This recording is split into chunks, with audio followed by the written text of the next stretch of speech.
నమస్కారం ముద్ర పెట్టినప్పుడు ఈ ఏళ్ల మధ్యలో గ్యాప్ రారాదు, 4 ఏళ్ల మధ్యలో ఈ బొటన వేలు రెండు ఇట్లా ఉండాలి. ఇవి ఇట్లా దాకరాదు, మళ్ళాగా ఇట్లా దాకరాదు, ఇట్లా ఉండాలి.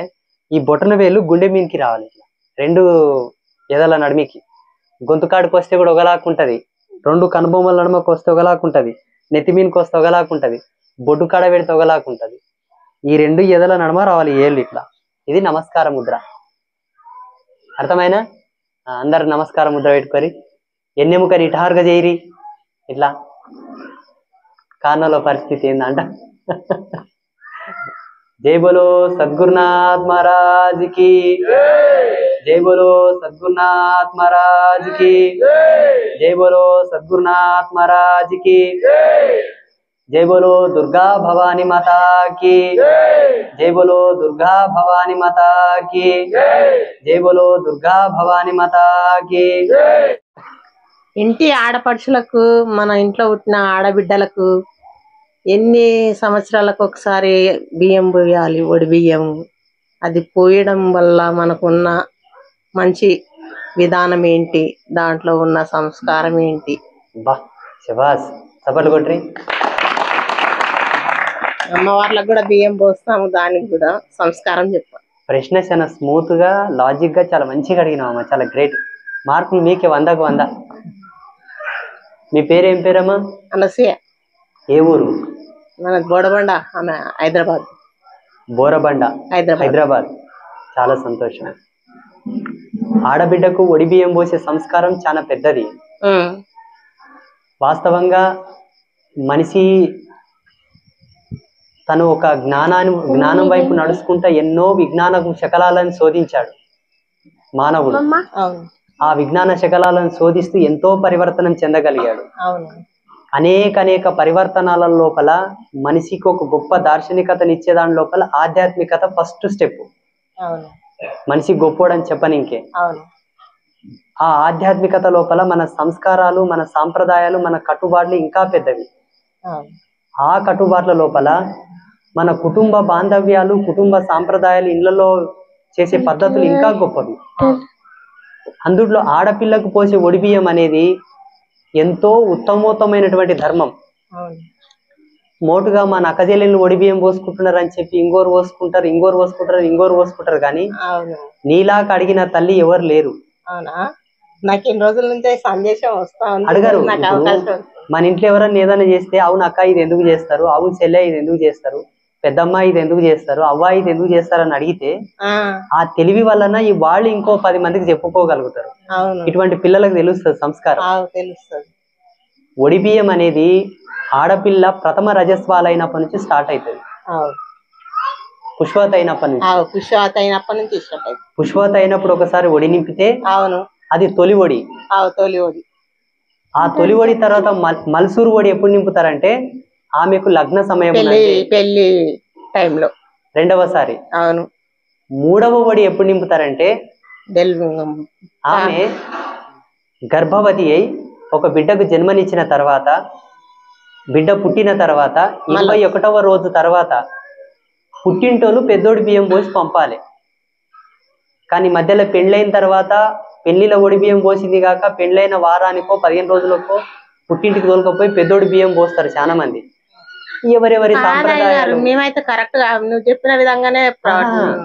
ఇప్పుడు తెలంగాణలో పాలమూరు జిల్లాలో ఒక సాంప్రదాయం ఉంది, అటు పోతే నల్గొండ, భువనగిరి అటు ఒక సాంప్రదాయం ఉంది, ఇక్కడ వరంగల్, హనుమకొండ ఇక్కడ ఒక సాంప్రదాయం ఉంది, అక్కడ వరంగల్ ఆ రూట్లో ఇంకొక సాంప్రదాయం ఉంది. ఎవరెవరి నడితే ఎవరెవరి సాంప్రదాయాలు అవి. శాస్త్ర పద్ధతికి అయితే ఇవి. ఒక ఆడపిల్ల పుట్టినప్పటి నుంచి గతించే వరకు మాక్సిమం 7 సార్లు ఒడిబియ్యం పోసుకుంటది. 7 సార్లు ఒడిబియ్యం పోసుకుంటది. ఇంకా ముచ్చటైన వాళ్ళు, కలిసి వచ్చిన వాళ్ళు, సంబరాలు జరుపుకునేటోళ్ళు, మంచిగా ఓపిక ఉన్నోళ్ళు, వాళ్ళకి ఎప్పుడు బుధుడు తప్పుడు అక్క ఒడి బియ్యం నింపితే చెల్లెలు కూడా నింపి తోలిస్తారు. తోబుట్టోళ్ళు ఉంటే ఇంకేదన్నా సంబరాలు అయితే, ఇంకే పండగలు పబ్బాలు అయితే, ఇంకేదన్నా ఒక 35 ఇంటికి వస్తే ఆమె పొడి బియ్యం పోసే తోలిస్తారు. బట్టలు పెట్టి కూడా పంపిస్తారు. ఆడపిల్లకు భర్త చనిపోయిన తర్వాత ఒడి బియ్యం పోయకూడదు. ఒకవేళ పెళ్ళైన తర్వాత ఎక్కువ కాలం పిల్లలు కాకపోతే కూడా చాలా మందికి ఇప్పుడు పెళ్ళై ఒక 5 ఏళ్ళు అయినాక 7 ఏళ్ళు అయినాక 10 ఏళ్ళు అయితే కూడా పిల్లలు కారు కదా. అవును. వాళ్లకు విధిని అనుసరించి ఒడి బియ్యం పోయాలి. విధిని అనుసరించి అంటే మాలాంటి పెద్ద మనుషులను తెలుసుకోవాలి. ఏమని, అయ్యా నా కొడుకు పెళ్లి అవుతుంది, మా చిన్నత్త బిడ్డని పిలిపించిన మింటాడి పిల్లలాక, నా లగ్నం ఆమె వచ్చింది, మళ్ళీ ఆయమ్మ దైవం ఏముందో ఏమో, ఎక్క రోజులైంది పిల్లలు అయ్యలేరు ఆయమ్మకు, ఆ అమ్మకు నా కొడుకు పెళ్లిలో ఒడి బియ్యం పోయొచ్చా, ఇది తెలుసుకోవాల్సిన విషయం. పోయొచ్చు, పోసే పద్ధతి ఉంది మళ్ళా దాంట్లో. అంటే ఇక్కడ వివక్ష కాదు, ఆయమ్మకు పిల్లలు అయ్యలేరు కదా అక్కడ ఒడి బియ్యం పోయరాదు, దీనివల్ల ఆమెను ఒక వివక్ష పూరితమైనటువంటి ఉద్దేశం చూస్తారా మనిషి, ఆమెని చిన్నతనంగా చూసినట్టు కాదు. దీంట్లో శాస్త్రము అక్కడ కొత్తగా పెళ్ళైన దంపతుల యొక్క విలువను మనం గుర్తించాలి. నీ దైవం తక్కై నీకు పిల్లలు అయ్యలేరు కదా, నీ అదృష్టం తక్కై నీకు పిల్లలు అయ్యలేరు, వాళ్ళు కొత్తగా పెళ్లి చేసుకున్నోళ్ళు, వాళ్ళు చల్లగా మంచిగా కనిపించేటోళ్ళు, వాళ్ళకు ఒడి బియ్యం పోసి మీరు ఆ ఇంటికి ఒక ముత్తైదులాగా ఒక ఆడపడుచులాగా పోయిండ్రు కాబట్టి ఆ మరుసటి రోజు మలమరుసటి రోజు మిమ్మల్ని సాగనంపేటప్పుడు ఒక పద్ధతిగా ఒక సంస్కారంగా వాళ్ళకు ఒడి బియ్యం పోసి పంపించాలి. ఆ పద్ధతి మాలాంటి వాళ్ళని అడిగి తెలుసుకొని పోసి పంపాలి. అర్థమైతుందే? అర్థం. చాలా మంది ఒడి బియ్యం పోసేటప్పుడు దాంట్లో పసుపు కలుపుతారు. అవును. పసుపు కలిపి పచ్చ బియ్యంతోనే ఒడి నింపుతారు. అవును. అమ్మవారికి ఒడి బియ్యం పోసేటప్పుడు కూడా పసుపు చేస్తారు బియ్యం. అవును కదా. అవును. అన్ని పద్ధతుల్లో పచ్చ బియ్యంతోనూ ఒడి నింపరాదు. అన్ని సమయాల్లో పచ్చ బియ్యంతోనూ ఒడి నింపరాదు. దేవత పూజల్లో కూడా కొంతమంది దేవతలకు మాత్రమే పచ్చ బియ్యంతోనూ ఒడి నింపాలి. గ్రామ దేవతలు ఉంటారు కదా, ఎల్లమ్మ, పోషమ్మ, మసమ్మ, మారెమ్మ, గజలమ్మ, తాయమ్మ, ఉప్పలమ్మ, వీళ్ళకందరికి ఉగ్రదేవతలు వీళ్ళకందరికి పచ్చ బియ్యంతోనూ ఒడి బియ్యం పోయాలి. అమ్మవారు ఉన్నారు లక్ష్మీదేవి, సరస్వతి, కాత్యాయని, వరమహాలక్ష్మి, వీళ్ళకందరికి తెల్ల బియ్యంతోనే ఒడి నింపాలి. వాళ్ళు శాంత స్వరూపిణులు, సాత్విక దేవతలు కాబట్టి. ఆడపిల్లలకు కూడా పెళ్లిగా కన్నా ముందు ఒడి బియ్యం పోసేటప్పుడు తెల్ల బియ్యంతోనే పోయాలి, పెళ్ళైన తర్వాత పిల్లలైన తర్వాత ఒడి బియ్యం పోయాలనుకుంటే పచ్చ బియ్యంతోనే ఒడి నింపాలి. దీంట్లో కూడా అంతరార్థం ఉంది, దీంట్లో కూడా లోతుంది. ఆడపిల్లకు ఒడి బియ్యం పోసేటప్పుడు పెళ్లిగా కన్నా ముందు ఒడి బియ్యం పోసేటప్పుడు బియ్యం చేతులు తీసుకొని కుడుక మీద పెట్టుకొని ఒడి నింపాలి. పెళ్ళైన తర్వాత ఒడి నింపేటప్పుడు కుడుక చేతులు పట్టుకొని బియ్యం దోశలు పట్టుకొని పోయాలి. ఇవి పద్ధతులు. ఇవన్నీ చిన్న చిన్నవే, కాకపోతే ఇవి కొంచెం గాన మిస్ అయిందనుకో దానివల్ల వచ్చే పుణ్యం రాక అది బియ్యం పోసుకున్నట్టే ఉంటుంది కానీ దానివల్ల పుణ్యం కానీ రాదు.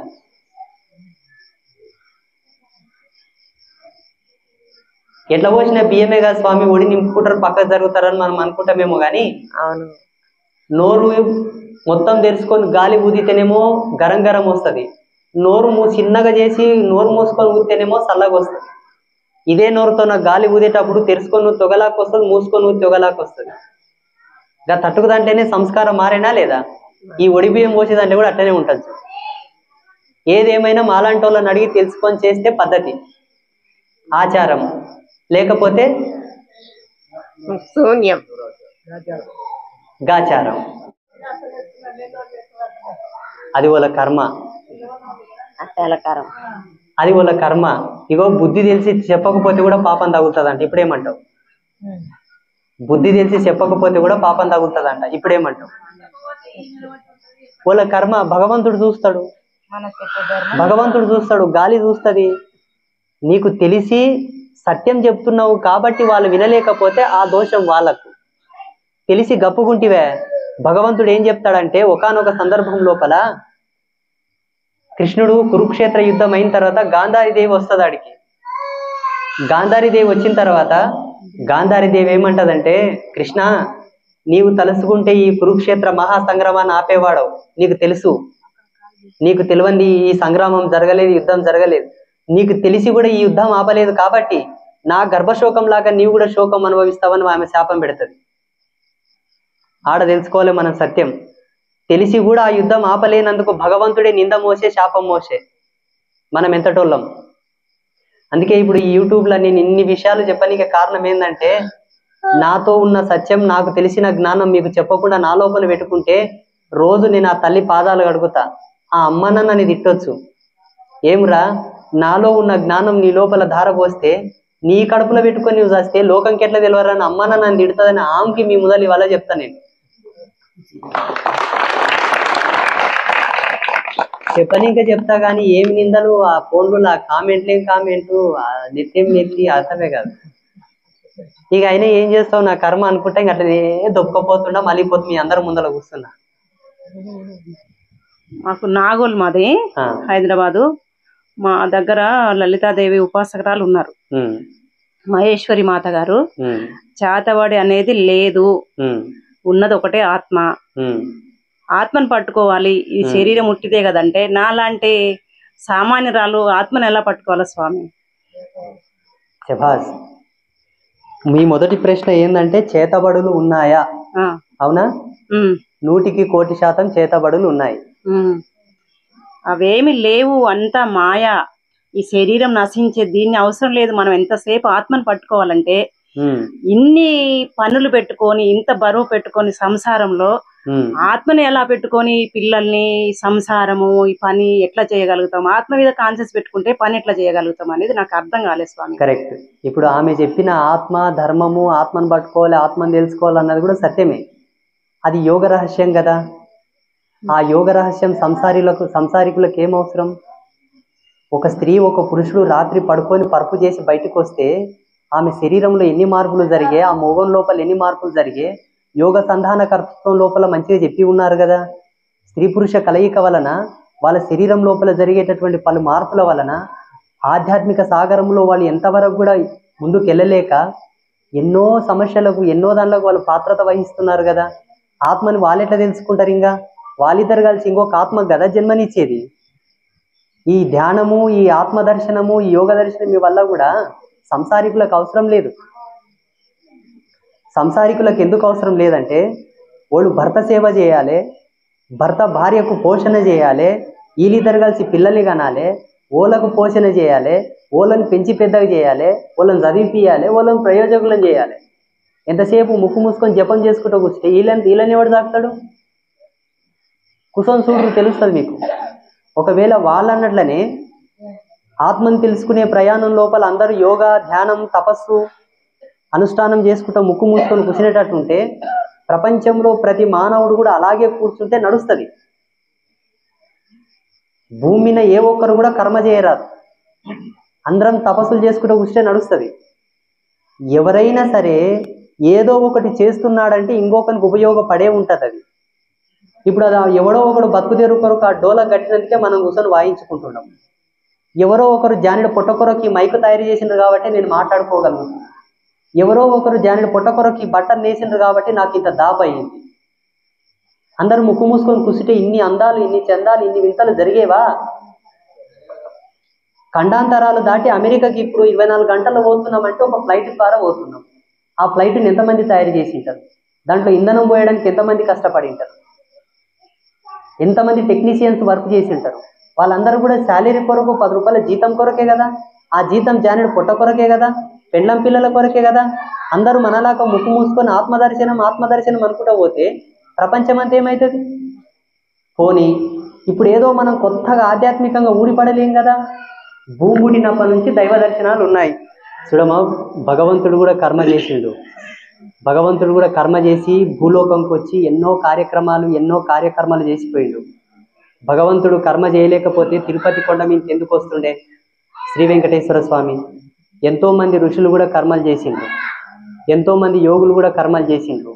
ఒకవేళ ఋషి కర్మ చేయకపోతే ఇన్ని వేదాలు, ఇన్ని ఉపనిషత్తులు, ఇన్ని దర్శనాలు మనకి ఎట్లకేళ్ళు వస్తుండే? ఇన్ని మంత్రాలు, ఇన్ని యోగ పఠనాలు ఇవల్ల ఎట్లకేళ్ళు వస్తుండే? ఇప్పుడు మనం ఏదైతే ఆత్మదర్శనం అనుకుంటున్నామో అది ఇప్పుడే మనం ఇక్కడ నుంచి ఆరంభం చేసింది కాదు కదా. ఎప్పటి నుంచో మనకు ఋషులు ఇచ్చినటువంటి జ్ఞానం, అది ఒక కర్మనే. భూప్రపంచం లోపల ఎందరో శ్రమించగలిగితే మనం ఈరోజు ఒకరోజు జీవితం గడుపుతున్నాం.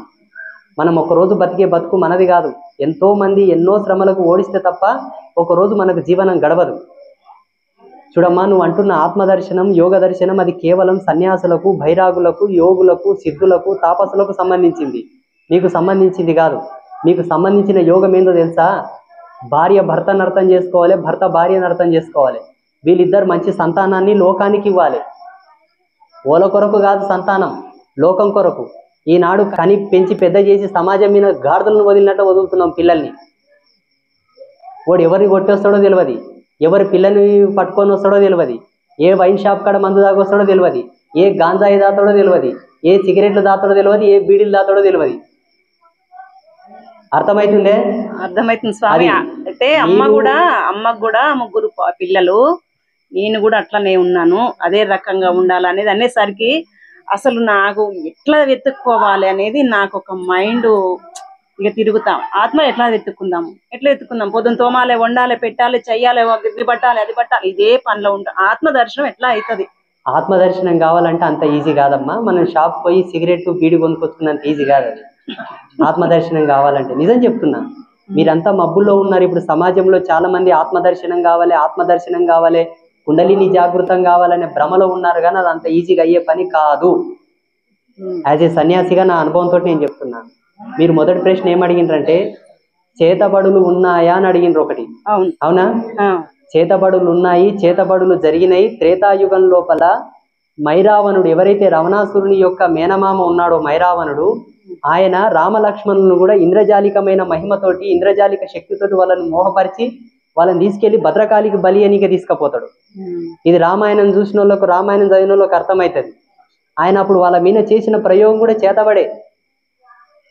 చేతబడి అంటే ఒకరి చేత చేయించబడేది, ఒకరు చేసేది కాన చేతబడి. అది కూడా ఒక విద్యా ప్రయోగమే, ఒక మంత్ర ప్రయోగమే. ఆచార్యులు వైదిక మంత్రాలు చదివి భగవంతుని సమ్మోహన పరుస్తారు. వీళ్ళు క్షుద్ర మంత్రాలు చదివి ఒక జీవిని సమ్మోహన పరిచి కొన్ని చేష్టలకు, కొన్ని ఇబ్బందులకు, కొన్నింటికి వాళ్ళని గురి చేస్తారు. ఇది క్షుద్రం, అది వైదికం. అర్థమవుతుందా స్వామి? ఒక్కటి అదే చెప్తున్నా, వాళ్ళు ఆ సూదర పూజ చేసే వాళ్ళకి ఎట్లాంటి శిక్షలు పడతాయి అనేది ఒక్కసారి మీ భూ ప్రపంచంలో ఎన్ని శిక్షలు పడాలో అన్ని ఒకటికి 1,000,000 సార్లు పడతాయి. 1,000,000 సార్లు వాళ్ళు నాశనం అయిపోతారు. భూ ప్రపంచంలో ఎన్ని శిక్షలు ఉన్నాయో అన్ని శిక్షలు 1,000,000 సార్లు పడతాయి. ఎంత నష్టపోవాలో అంత నష్టపోతారు, ఎన్ని కష్టాలు పడాలో అన్ని కష్టాలు పడతారు. మోటు ఒక సామెత ఉంది కదమ్మా, కొట్టినోనికి కొట్లు తప్పాయి, తిట్టినోనికి తిట్లు తప్పాయి. ఇంక ఇదంతా చేసినోనికి అది ఎట్లా తప్పుతుంది చెప్పు? అర్థమైనా? ఎస్, మీరు నమ్మండి, చేతబడులు ఉన్నాయి అని నమ్మండి, కానీ బానిసలు కాకండి. చేతబడులు ఉన్నాయి అని నమ్మండి, కానీ మూఢత్వంతోన దానికి మీరు ఏమంటారు, చేసిరేమో అని బుగులు పడి కంగారు పడి అనవసరంగా స్ట్రెస్ పడి బుర్రకు పదులు ఎక్కబెట్టి ఎటు కాకుండా తికలోలు అయిపోకుర్రి. చేతబడులు సత్యంగా చేసేటంత విద్యాపారంగతులు కూడా ఎవరు లేరు. చేతబడి చేయాలంటే పానదిని ఉమ్మించినంత ఈజీ కాదు. చేతబడి చేయాలంటే దానికో లెక్క ఉంది, దానికో తిక్క కూడా ఉంది. అంత ఈజీగా చేతబడి ఎక్కదు. అట్లా ఎక్కెట్లాకుంటే ఈనాడు ఎంతో మంది ఉగ్రవాదులు ఈ దేశంని నాశనం చేయడానికి చూస్తున్నారు. దేశ సరిహద్దుల్లో ఎంతో మంది సైనికులు వాళ్ళ యొక్క రక్షణ బలాన్ని నిరూపించుకోవడానికి కాపలా కాస్తున్నారు మన దేశం కోసం. ఎవరైతే ఉగ్రవాదులు ఈ దేశం నాశనం చేయడానికి చూస్తున్నారో వాళ్ళ కొరకు శాతవాడి చేసి చూపెట్టమని ఇళ్ళని. పోనీ రావణాసురుడు రామునితో యుద్ధం చేయడానికి వచ్చినప్పుడు రావణాసురుడికి చేతబడి చేసేవాడు లేకున్నాడు ఆ కాలంలో? పోనీ ఇంతకుముందు కురుక్షేత్ర యుద్ధం గురించి మాట్లాడుకుంటుంది.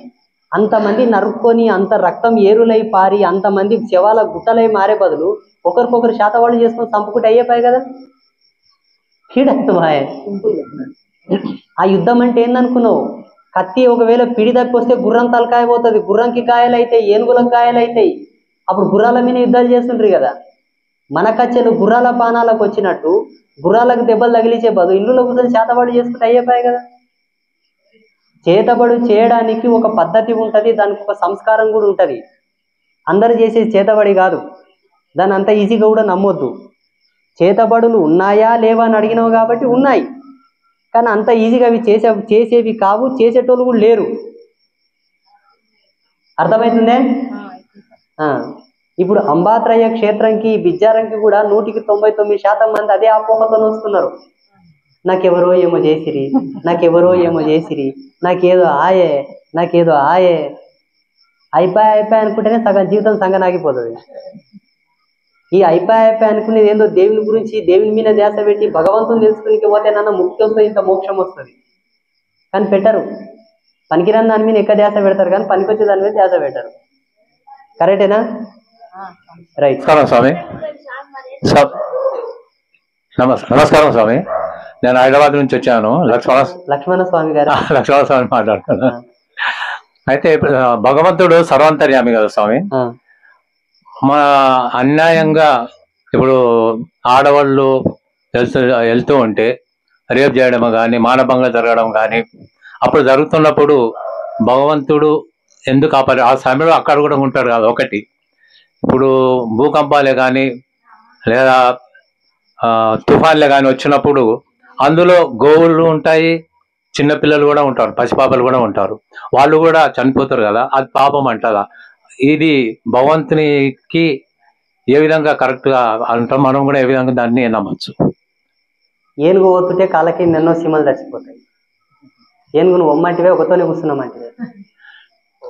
అదే నువ్వు చెప్పు, ఏనుగు పోవాలన్నా ఒకేతోనే నిర్బంధనమై ఉండాలన్నా? పోవాలే కానీ ఏమి తెలియని పసిపాపల పైన కాలు పెడితే అనిపోతాయి. వాళ్ళు ఏం పాపం చెయ్యందే. ఇప్పుడు అది సీమలు చూసుకుంటూ పోయేటాలుగా చచ్చిపోతుంది. ఏనుగు చస్తుంది పైలా. చూడండి, ఈ కాలాంతర్గతమైన ధర్మానికి ఎన్నో సూత్రములు ఉన్నాయి. అనేక సూత్రములతోటి ఈ కాల నిర్మాణం జరిగినది. ఇక్కడ పసిపిల్ల, పెద్దపిల్ల, చిన్నపిల్ల, ముసలి పిల్ల అని కాదు. ఇక్కడ కుక్కలు, నక్కలు, మూగజీవులని కాదు. అనంత కోటి ధర్మాలకు నిలయమైనటువంటి ఈ కాలధర్మం లోపల నీవు నేను సమాపర భేదాలు లేవు కదా. చిన్నపిల్ల మీద మానభంగం చేస్తున్నప్పుడు సమాజం ఏడుకోయింది, తల్లిదండ్రులు ఏడుకోయిండ్రు, అన్నదమ్ములు ఏడుకోయిండ్రు. అది మానవ తప్పు. నేను ఒక మాట చెప్తున్నా, ఆ చిన్నపిల్లని ఎత్తుకపోతున్నది ఎవరు? పోనీ అన్న తల్లిదండ్రులు లేరా? ఈ ప్రజలను సంరక్షించే ప్రభుత్వం లేదా? ఎందుకు చట్టాలు తీసుకురారు? ఈరోజు దుబాయ్ లాంటి దేశంలో ఆడపిల్లను ముట్టాలంటే ఆలోచిస్తున్నారు. ఆ దుబాయ్ ఏ భూమి మీద ఉంది? ఇదే భూమి మీద ఉంది కదా, ఇదే పంచభూతాల్లో ఉంది కదా, ఈ భగవంతుని యొక్క కేంద్రకంలో ఉంది కదా. ఇది ప్రభుత్వ యొక్క వైఫల్యం. దీన్ని దేవుళ్ళ మీద దొబ్బకండి ప్లీజ్. దీన్ని భగవంతుని మీద దొబ్బకండి. ఇంతకుముందు నేను చెప్పినట్లయితే చూడు, ప్రకృతి వైపరీత్యాలంటారా? ఎందుకు? ఇప్పుడు అక్కడ ఎత్తుకపోతున్నది ఒక మనిషి ఒక ఆడపిల్లని ఎత్తుకపోతున్నప్పుడు సాటి మానవుడు ఎదిరించాలి. అరే, ఈరోజు హైదరాబాద్ లాంటి మహానగరంలో రోడ్డు మీద ఒక కుక్క నరికినట్టు నరికితే పక్కపోటు నిలబడి చూస్తారు, కానీ ఎవడేం పోడు. అంటే అది మానవ తప్పిదం అవుతుంది స్వామి. మానవ తప్పిదమే. ఆడ అభం శుభం తెలియని ఆడపిల్ల ఉండవచ్చు, ఎత్తుకపోయేటోడు అభం శుభం తెలియని మొగోడేనా? తెలుసు పాపం చేయాలని, వానికి పాపం మీద అంత పాపం చేయాలని ఆ పసిపిల్లని ఎత్తుకపోయే సందర్భం లోపల సాటి సమాజం ఏం చేస్తున్నది? అదే సమయంలో ఎవరు లేరు, మానవుడు కనిపించదు, వాళ్ళకు గుట్టు చప్పుడు కాకుండా తీసుకుని వెళ్తుంటే అప్పుడు భగవంతుడు సర్వంతం కదా కాపాడాలి. గుట్టు చప్పుడు కాకుండా అమ్మాయిని తీసుకుపోయేటంత ఇదేం లేదండి ఈ కాలంలో. అంటే లేదు. ఇక్కడ మానవుని యొక్క వైఫల్యం, మానవుని తప్పితం. దేవుడు పని కట్టుకొని నీ పసిపిల్లని కాపాడుకుంటా, నీ పసిపిల్లని చూసుకుంటూ ఉండాలని ఖాతీరు లేదు. కన్నావు, నీ పిల్లని సంరక్షించుకునే బాధ్యత నీది. ఎంతసేపు అంటే నా పిల్లని కాసుకుంటుంటాం స్వామి, సాలెకు పంపించినాం, సాలెకు పోయినతో నా పిల్లని కిడ్నాప్ చేసుకొని తీసుకుపోయింది అనుకోవచ్చు. ఇట్లా కూడా జరిగినాయి కదా, జరిగినాయి, సంతోషమే. ఎన్ని చెప్పినప్పటికీ మానవుడు తన ధర్మనిరతిని అనుసరించి తన యొక్క రక్షణ తానే చేసుకోవాలేనని మన ధర్మశాస్త్రంలో ఉన్నది. ఇతర దేశాల లోపల ఉండేటటువంటి చట్టాలు, రూల్స్ అనుగుణంగా అక్కడ యువకులు కూడా బ్రతుకుతున్నారు కదా. మనం దేవుని వరకు పోవాల్సిన అవసరం ఏముంది? ఈరోజు ప్రతి ప్రభుత్వ రంగం లోపల ప్రతి ప్రభుత్వ ఉద్యోగి లంచం తీసుకుంటున్నాడు. రాజ్యాంగంలో ఏమన్నా లంచం తీసుకొని ఉద్యోగాలు చేయాలని రాసిండ్రా? భగవంతుడు ధర్మంలో మొదలనే చెప్పిండు, ప్రతి ఆడపిల్లని దేవతలాగా చూడు, మెల్లో 3 ముళ్ళు కట్టే వరకు ఆమె నీకు ఒక మాతృ సమానురాలు, మెల్లో 3 ముళ్ళు పడ్డ తర్వాతనే నీకు భార్య. ఆ మూడు ముళ్ళు పడకుండా ఉన్న ప్రతి స్త్రీ కూడా నీకు ఆదిశక్తితో సమానమని. ఇప్పుడు అక్కడ ఆ పసిపిల్ల ఆదిశక్తి కాకుండా ఏమైనా ఆటపోమనా? ఈ ధర్మం వారికి నేర్పని తల్లిదండ్రుల తప్పు, ఈ ధర్మం వానికి తెలియకపోవడం తప్పు, వానికి తెలియపరిచి అట్టి ధర్మము యందు వానికి అనురక్తి కలగకుండా చేసిన సమాజం తప్పు, నేర్పకుండా చేసినటువంటి పెద్దల తప్పు. ఇప్పుడు ఒక పువ్వు కాసింది ఆ తామర పొలంలో, ఆ పువ్వుని సకాలంలో తెంపి అమ్మవారి యొక్క పాదాల దగ్గర పెట్టి ఆ పువ్వు యొక్క మహిమను అమ్మకు ఆగ్రహణం చేయవలే. అది నా ధర్మం. నేను చూసి కూడా అట్లే ఉంటినంటే అది వికసించి దాని ధర్మాన్ని అనుసరించి అది ఓడిపోతుంది. అర్థమవుతుందా? అర్థమవుతుంది స్వామి. లక్ష్మణ స్వామి గారు ఏంటంటే ఇప్పుడు అన్ని కరెక్టే స్వామి. ఇప్పుడు మనం చేసినంత చేసాం, ఒక నరరూప రాక్షసులుగా మనం తప్పిదం చేసిన నరరూప రాక్షసులు ఎక్కువైపోయాడు. చూడడానికి నరులేకను కనిపిస్తారు కానీ రాక్షసత్వం పెరిగిపోయింది. ఇప్పుడు బాగా ముదిరిపోయింది కదా, దీన్ని ఏం చేయాలి? ఆ ముదిరిపోయిన సమాజాన్ని, ముదిరిపోయిన రాక్షసులని కంట్రోల్ చేయడానికి కొంతమంది పుణ్యపురుషులు పుడతారు. అటువంటి పుణ్యపురుషులని రాజకీయాన్ని కట్టబెట్టండి, అటువంటి పుణ్యపురుషులని అధికారంలోకి తీసుకురండి అంటే ఆడిపోయింది మీ తెలివెంత, మీ బుద్ధి అంతా ఆడిపోయింది. ఎవరికి ఓట్లు వేస్తున్నారు, ఎవరిని గెలిపిస్తున్నారు? ఇక్కడ రాదా మీ బుద్ధి జ్ఞానము? ఈ రోజు మన ఇంట్లో దావత్ ఉందంటే చుట్టాలకు ఫోన్లు చేసి పిలిపించుకుంటాం. ఈ రోజు మన ఇంట్లో ఒక యాటను కోస్తున్నాం, ఒక దావత్ ఉందంటే అందరిని ఇంటి చుట్టూన్నోళ్ళని, బంధు బలగం అందరిని పిలిపించుకుంటాం.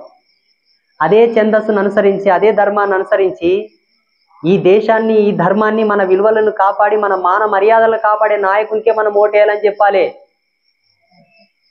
ఫోన్లు చేసి మరీ చెప్పాలి. చెప్తారు ఎవరన్నా? అటువంటి నాయకులను మనం ఎంచుకోగలిగితే మన పిల్లలు సేఫ్ ఉంటారు, మన ఆడవాళ్ళు సేఫ్ ఉంటారు, అందరు సేఫ్ ఉంటారు. లేకపోతే వెనకటికి బట్టలు ఇడిపించి బతుకమ్మ ఆడిపించిండ్రు కదా, అట్లా బట్టలు ఇడిపించి బతుకమ్మ ఆడిపించినటువంటి వారసులే ఇవాళ చేస్తారు. అమ్మకి బొమ్మకు తేడా తెలియని వాళ్ళు, అమ్మకి బొమ్మకు తేడా తెలియని వాళ్ళు. ఇప్పుడు లక్ష్మణ స్వామి అడిగినటువంటి ప్రశ్నకు సమాధానం సూటిగా చెప్పాల్సి వస్తే, మనిషి రూపంలో పుట్టిన పశువులు పని చేస్తాయి, అనవసరమైన పశువులను తీసుకుపోయి అమ్మవారి కాడే బలిస్తాం మనం, అవి మన జోలికి రావు, మనల్ని ముట్టయి చేయదు. ఇటువంటి పశువులను తీసుకుపోయి ఇస్తే అయ్యేపాయి కదా. ఏం లక్ష్మణ స్వామి? కరెక్టే స్వామి, కానీ ఆ విధంగా నడుస్తలేదు. ఇప్పుడు మంచి వాడని చెప్పేసి ఎన్నుకుంటాము, అధికారం ఎక్కిన తర్వాత మా సంవత్సరం పెడతాడు. లే అందరు చేయరా పని. అట్లా చేసే వాళ్ళని మీరు ఎంచుకుంటున్నారు కాబట్టి అది మన తప్పు. మాలాంటి బుద్ధి జ్ఞానం తెలిసిన వాళ్ళు చెప్తారు కదా, అయ్యా పలానోళ్ళని రాజకీయ నాయకులు చేయండి, ఆయన వల్ల మన దేశం బాగుంటదని. పోనీ మా మాట వింటారా? మీలాంటి వాళ్ళు ఉన్నారు కాబట్టి ఇంకా నిలుచుంది స్వామి ఇప్పుడు ప్రపంచం. ఏమమ్మా 500 సంవత్సరాలు రాముని గుడి కొరకు ఏడిసి ఏడిసి ఏడిసి ఏడిసి కళ్ళు పోయి ఒక ఆయమైతే రాముని గుడి కట్టే వరకు నేను అన్నం మీద తినని 70 సంవత్సరాలు అన్నం తినలేదు ఒక తల్లి. ఎంతమంది ప్రాణాలు వాయి, ఎంతమంది సాధువులు చచ్చిరి, ఎంతమంది సన్యాసులు చచ్చిరి. అట్టి రామాలయాన్ని మన కొరకు నిర్మాణం చేసినటువంటి నాయకుడిని యూపీ లాంటి రాష్ట్రం లోపల, ఉత్తరప్రదేశ్ లోపల అసలు ఏ మాత్రం కనీసమైన మెజారిటీ లేకుండా ఆయనను ఓడగొట్టిండ్రు. ఎవరిది తప్పు? 85% హిందువులే ఉండరాడా? అవును సార్. మన బతుకులు ఎన్నటికి మారాయి. మనం ఇంతే కమ్మ వండుతాం, పక్కోనికి అన్నం వేస్తాం, ఓ నింగిలు మనం నాకుతాం. మంచిగా పరుపుగిరి పని సగ చేస్తాం, పక్కోని తెచ్చి పండ పెడతాం, మనం నేల మీద వండుకుంటాం. అందమైన ఇల్లు కడతాం, బంగ్లా కడతాం, ఓని తెచ్చి ఇంట్లో కిరాయి పెడతాం, లాస్ట్ కూడా మనల్ని తన్ని బయటికి తేలిస్తాడు. ఇది మన హిందువుల యొక్క దౌర్భాగ్యం. మాల వేస్తారు స్వామి, 41 రోజు మండలం మాల వేస్తారు. ముందు మునుగుతారు, తేలుతారు శుభ్రంగా, మళ్ళా మాల వేస్తారు. మళ్ళా ఇట్లా రాగానే మళ్ళా మునుగుతారు, ముక్కలకి బొక్కలకి తాగుడికి మునుగు చేస్తారు. ఆ 41 రోజు చేసిన పుణ్యం ఏమన్నా వస్తుందా? అసలు రాదు, జీరో రాదు, సున్నా కూడా రాదు. అదొకటి స్వామి. ఇంకొకటి అజ్ఞానంతో అడుగుతున్నా, ఏమన్నా అనుకోండి స్వామి, గర్కన్న పనికి వస్తుంది కానీ వాళ్ళు పనికిరారు. అయితే ముందల ఇప్పుడు విషయం చెప్తాను. మీ పేరు ఏం పేరమ్మా స్వామి? మీ పేరు పద్మ స్వామి. పద్మమ్మ, నేను ఒక మాట చెప్తా చూడు. 365 రోజులు 2008వ సంవత్సరం నుంచి ఇప్పటి వరకు కఠిన నియమాలను అవలంబిస్తూ నిరంతరం భగవద్ధ్యానంలో ఉంటూ కూడా వ్యవహారికంగా మీతో మెలుగుతున్న మా కన్న వాళ్ళు గొప్ప వల్ల చెప్పు. ఏదో 41 రోజు మేము సత్యమంతులమని బొట్లు పెట్టుకొని తిరిగినంత మాత్రాన మళ్ళా తర్వాత పాడిందే పాట పాడుల లింగ అన్నట్లకు ఓల ఏషాలు వేసుకుంటే ఆ శానతనం ఓలకొప్పుతుంది కానీ భగవంతునికి ఎట్లా ఒప్పుతుంది? శాస్త్ర ప్రమాణం ఏంటో తెలుసా? పుట్టినప్పటి నుంచి ఒక పురుషునికి చేతి ఇచ్చే వరకు నీ సత్యం నీతో ఉండాలి. ఒక పురుషునికి చేతి ఇచ్చిన తర్వాత నీ సత్యం ఆ పురుషుని సొత్తు కావాలి, ఆ ఇంటి సొత్తు కావాలి. మనిషి పుట్టినప్పటి నుంచి వింటున్నావా? మనిషి పుట్టినప్పటి నుంచి మానకి బట్ట దాపు తల్లిదండ్రులు కడతారు. చచ్చేటప్పుడు గుంట లోపల 10 మంది పెద్ద మనుషుల బట్ట బంధం తెంపుతారు, బట్ట తెంపుతారు. మన హిందూ ధర్మంలో ఉంది అది. ఇదింత తంతు జరిగే వరకు, పుట్టినప్పటి నుంచి గతించే వరకు నిరంతరము ఎవరైతే సత్యంగా భగవంతుని కోసం భగవంతుని ధ్యానంలో ఉంటూ భగవంతుడు చెప్పిన ధర్మాన్ని అనుసరించి ఉంటారో వాళ్ళే భక్తులు. 3 దినాలు ముచ్చట కొరకు మాలలు వేసుకొని తర్వాత మేము మా ఇష్టం వచ్చింటామంటే వాళ్ళు భక్తులు కారు. వాళ్ళు ఏమంటారు తెలుసా? వాళ్ళని ఏమన్నా తెలుసా? పద్మమ్మ, నీ పేరు పద్మమ్మనా? వాళ్ళని ఏమన్నా తెలుసా? ఒక బిజినెస్ కొరకు 10 రూపాయలు ఇన్వెస్ట్ చేసి మళ్ళీ లాభాల కొరకు ఆర్జిస్తుంటారు చూసావా? వాళ్ళు 41 రోజు నీకు దీక్ష చేస్తా, నాకు ఇది తర్వాత మళ్ళీ ఈ దీక్ష చేస్తా, నాకు ఇది ఇదంతా వ్యాపార కేంద్రకంగాని భక్తి కాదు. భక్త తుకారం కూడా 41 రోజు పాండురంగాన్ని దీక్ష చేసి తర్వాత తిని తాగిండా? రామదాసు కూడా 41 రోజు రాముని దీక్ష చేసి తిని తాగిండా? తరిగొండ వేంగమామ కూడా 41 రోజు దీక్ష చేసి తర్వాత తిని తాగిందే? భక్తి అంటే అది కాదు కదా. ఒక్కసారి 3 ముళ్ళు వేసుకున్నాక ఓడు నా మొగుడు ఇది నా పెండమని జీవితాంతం రాకుతాం రాకమా? మళ్ళీ అంతే. ఒక్కసారి భగవంతునికి దాస్యం చేసిన తర్వాత జీవితాంతం ఇంక అదే ధర్మం. 41 రోజు ఒక ధర్మం అంట, మళ్ళీ తర్వాతకి ఇంకొక ధర్మం అంట. ఏం పద్మమ్మ, ఇది న్యాయమా? న్యాయం కాదు. నీవు న్యాయం అంటే నేను కూడా న్యాయం అంట. కాదు స్వామి, న్యాయం కాదు కానీ స్వామి, అసలు వాళ్ళు మరి సుఖాని కోసమా ఆ రుచుల కోసమా నాకు అర్థం కాదు స్వామి. ఇప్పుడు కూడా ఆడంబరాల కోసము, నలుగురు చూసుకోవటం కోసం స్వామి స్వామి అంటాము. ఆ స్వామి అనేటందుకు కూడా వాళ్ళకి అర్హత ఉండదు కదా, ఎందుకు వేస్తారు మాల? ఈ మండల దీక్షలు ఎక్కడి నుంచి ప్రారంభమైనాయి అంటే ఫస్ట్ మీరు తెలుసుకోవాల్సిన విషయం, ఎవరికో ఒకరికి ఒక సమస్య వచ్చింది. ఆ సమస్య వచ్చినప్పుడు ఏం చెప్పినామంటే మాయించటి బుద్ధి తెలిసిన పెద్ద మనుషులము ఈ 41 రోజు గిట ఉండు నాయన నీ సమస్య పోతుందని చెప్పినాం. అది ఆయనకు సంబంధించింది, ఆయన యొక్క స్థితికి ఆయనకున్న సమస్యకు సంబంధించింది. ఆయనకు బాగా అయినా కూకుండాడా నాకు 41 రోజు చేస్తే బాగా అయినా నీవు చేయ నీకు అంటించిండు, నీవు ఇంకోరికి అంటించినావు, వాళ్ళు ఇంకోరికి అంటించిండ్రు. అంటుకొని అంటుకొని అంటుకొని అంటుకొని ఇప్పుడు మొత్తం ప్రపంచం అంతా బ్యాగిపోయింది. అది ఏముంటది? 41 రోజు సత్యంగా ఉంటే చాలాపై ఇంక అన్నీ అయిపోతావు అనుకుంటారు. పద్మమ్మ అర్థమైనా? అర్థమైంది స్వామి. ఇంకొకటి స్వామి నేను చెప్తాను నా మాట అయిపోయలేదు ఇంకా. 41 రోజు మండల దీక్షగా ఉండవలసిన అవసరము కొందరికి మాత్రమే వస్తది. ఉదాహరణకి ఒక రోగం వచ్చిందనుకో, ఒక 1 మంత్ కోర్సు కింద గోళీలు వాడమంటారు డాక్టర్. ఎవరికది? కేవలం రోగికి మాత్రమే. మిగతా వాళ్ళని అందరిని వాడమంటాడా? వాడమన్నాడు. అట్లాగే ఈ మండల దీక్షలు కూడా ఒక ప్రమాణాన్ని అనుసరించి ఆరంభమైంది. ఇప్పుడు అది రొటీన్ అయిపోయింది. కరెక్ట్ సమయం వచ్చేసరికి దీక్ష వేసుకున్నాలే, అంతకన్నా ఒక రోజు ముందు ఫుల్ తాగాలి, ఫుల్ తినాలి. ఒక్క రోజు ముందే రేపేస్తానంగా ఈ పొద్దే వైన్ షాప్ కాడ మొత్తం స్వాములే ఉంటారు, మటన్ చికెన్ సెంటర్ల కాడ స్వాములే ఉంటారు. ఇంకొక లాజిక్ చెప్పున్నా, శనివారం దీక్ష చేసే ఉంటే శుక్రవారం కూడా ఇంకొక తినేస్తారు వాళ్ళు ఒక రోజు ముందే. ఎందుకంటే శనివారం దీక్ష చేయలే కదా. ఇక్కడ వీళ్ళ యొక్క అతి తెలివి, వీళ్ళ యొక్క గొప్పతనం, మానవుల మనం నోరు మూసుకుంటాం గాని భగవంతుడు చూడడా? భగవంతుడు ఉన్నాడని వాళ్ళకి తెలిస్తే కదా ముందు. ఇంకొక దౌర్భాగ్యం చెప్పున్నా, అయ్యప్ప దీక్షలు వేసేవాళ్ళు, శివమాలలు వేసేవాళ్ళు, దత్తాత్రేయ మాలలు వేసేవాళ్ళు, శ్రీరాముని మాలలు వేసేవాళ్ళు అందరికి ఒక మాట చెప్తాను నేను. మీ లోపల ఉండేటటువంటి ఆత్మారాముడికి, మీ లోపల ఉండేటటువంటి ఆత్మలింగానికి, మీ లోపల ఉండేటటువంటి దత్తునికి, మీ లోపల ఉండేటటువంటి అమ్మకేమో చనిపోయిన కోళ్ళు మేకలు నింపుతారు, బయట ఉండేటటువంటి రాతి లింగాలకు రాతి దేవుళ్ళకేమో పంచామృతాలు పోస్తారు. నీ లోపల ఉండేటటువంటి ఆత్మలింగానికేమో బీడిల పొగ, సిగరెట్ల పొగ వదులుతారు, బయట ఉన్న దేవుళ్ళకేమో పంచకర్పూర ధూపాలు వేస్తారు. నీ లోపల ఉండేటటువంటి ఆత్మలింగానికేమో కళ్ళు, సారా, బ్రాండీ, విస్కీ పోస్తారు, బయట ఉన్న రాతి లింగానికేమో పాలు పెరుగు వస్తారు.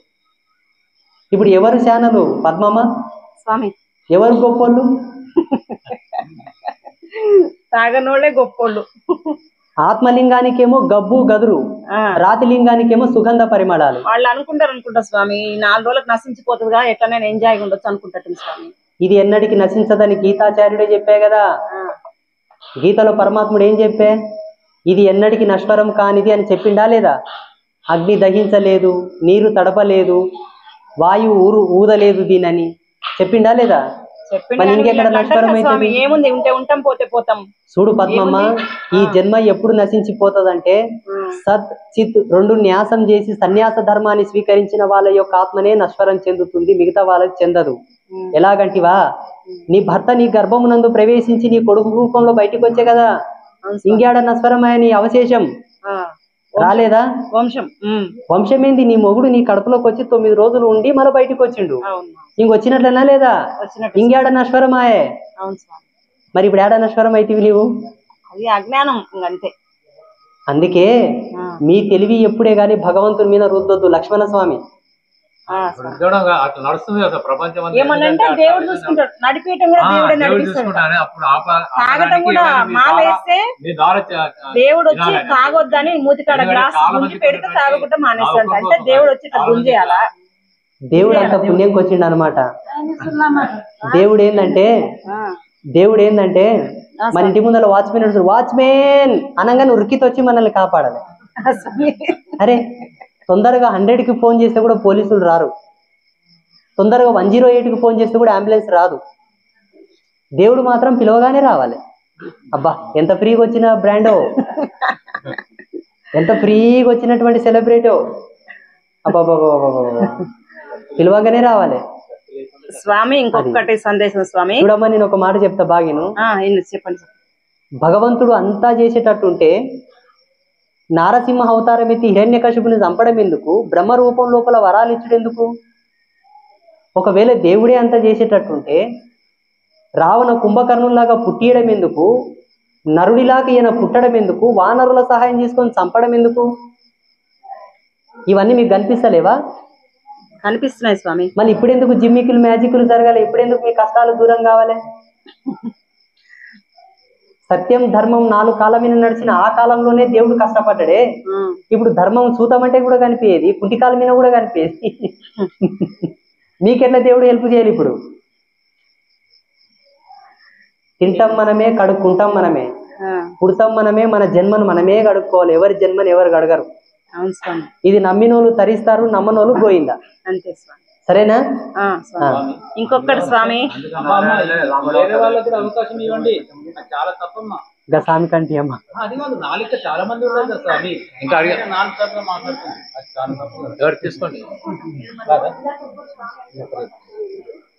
హలో గురుజీ, గృహస్థాశ్రమ ధర్మం లోపట చాలా మంది అంటుంటారు, అజ్ఞానం కొద్ది అడుగుతున్నా, సాధువు కంటే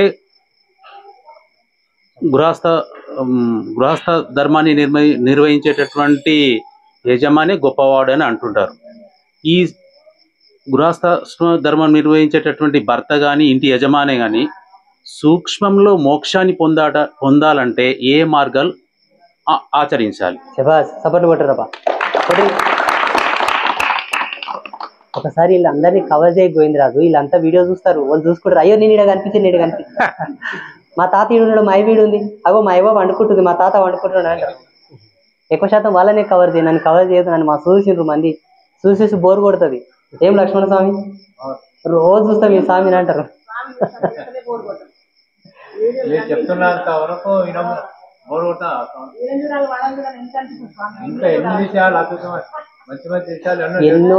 ఎన్నెన్నో ధర్మశాస్త్రాలను, ఎన్నెన్నో ఉపనిషత్తులను, ఎన్నెన్నో ఆధ్యాత్మిక మూలాలను శోధించినప్పటికీ కూడా నా అనుభవం పూర్వకంగా నేను చెప్తున్నా, గృహస్థ ధర్మాన్ని మించిన ధర్మం ఈ జగతి లోపల వేరొకటి లేదు.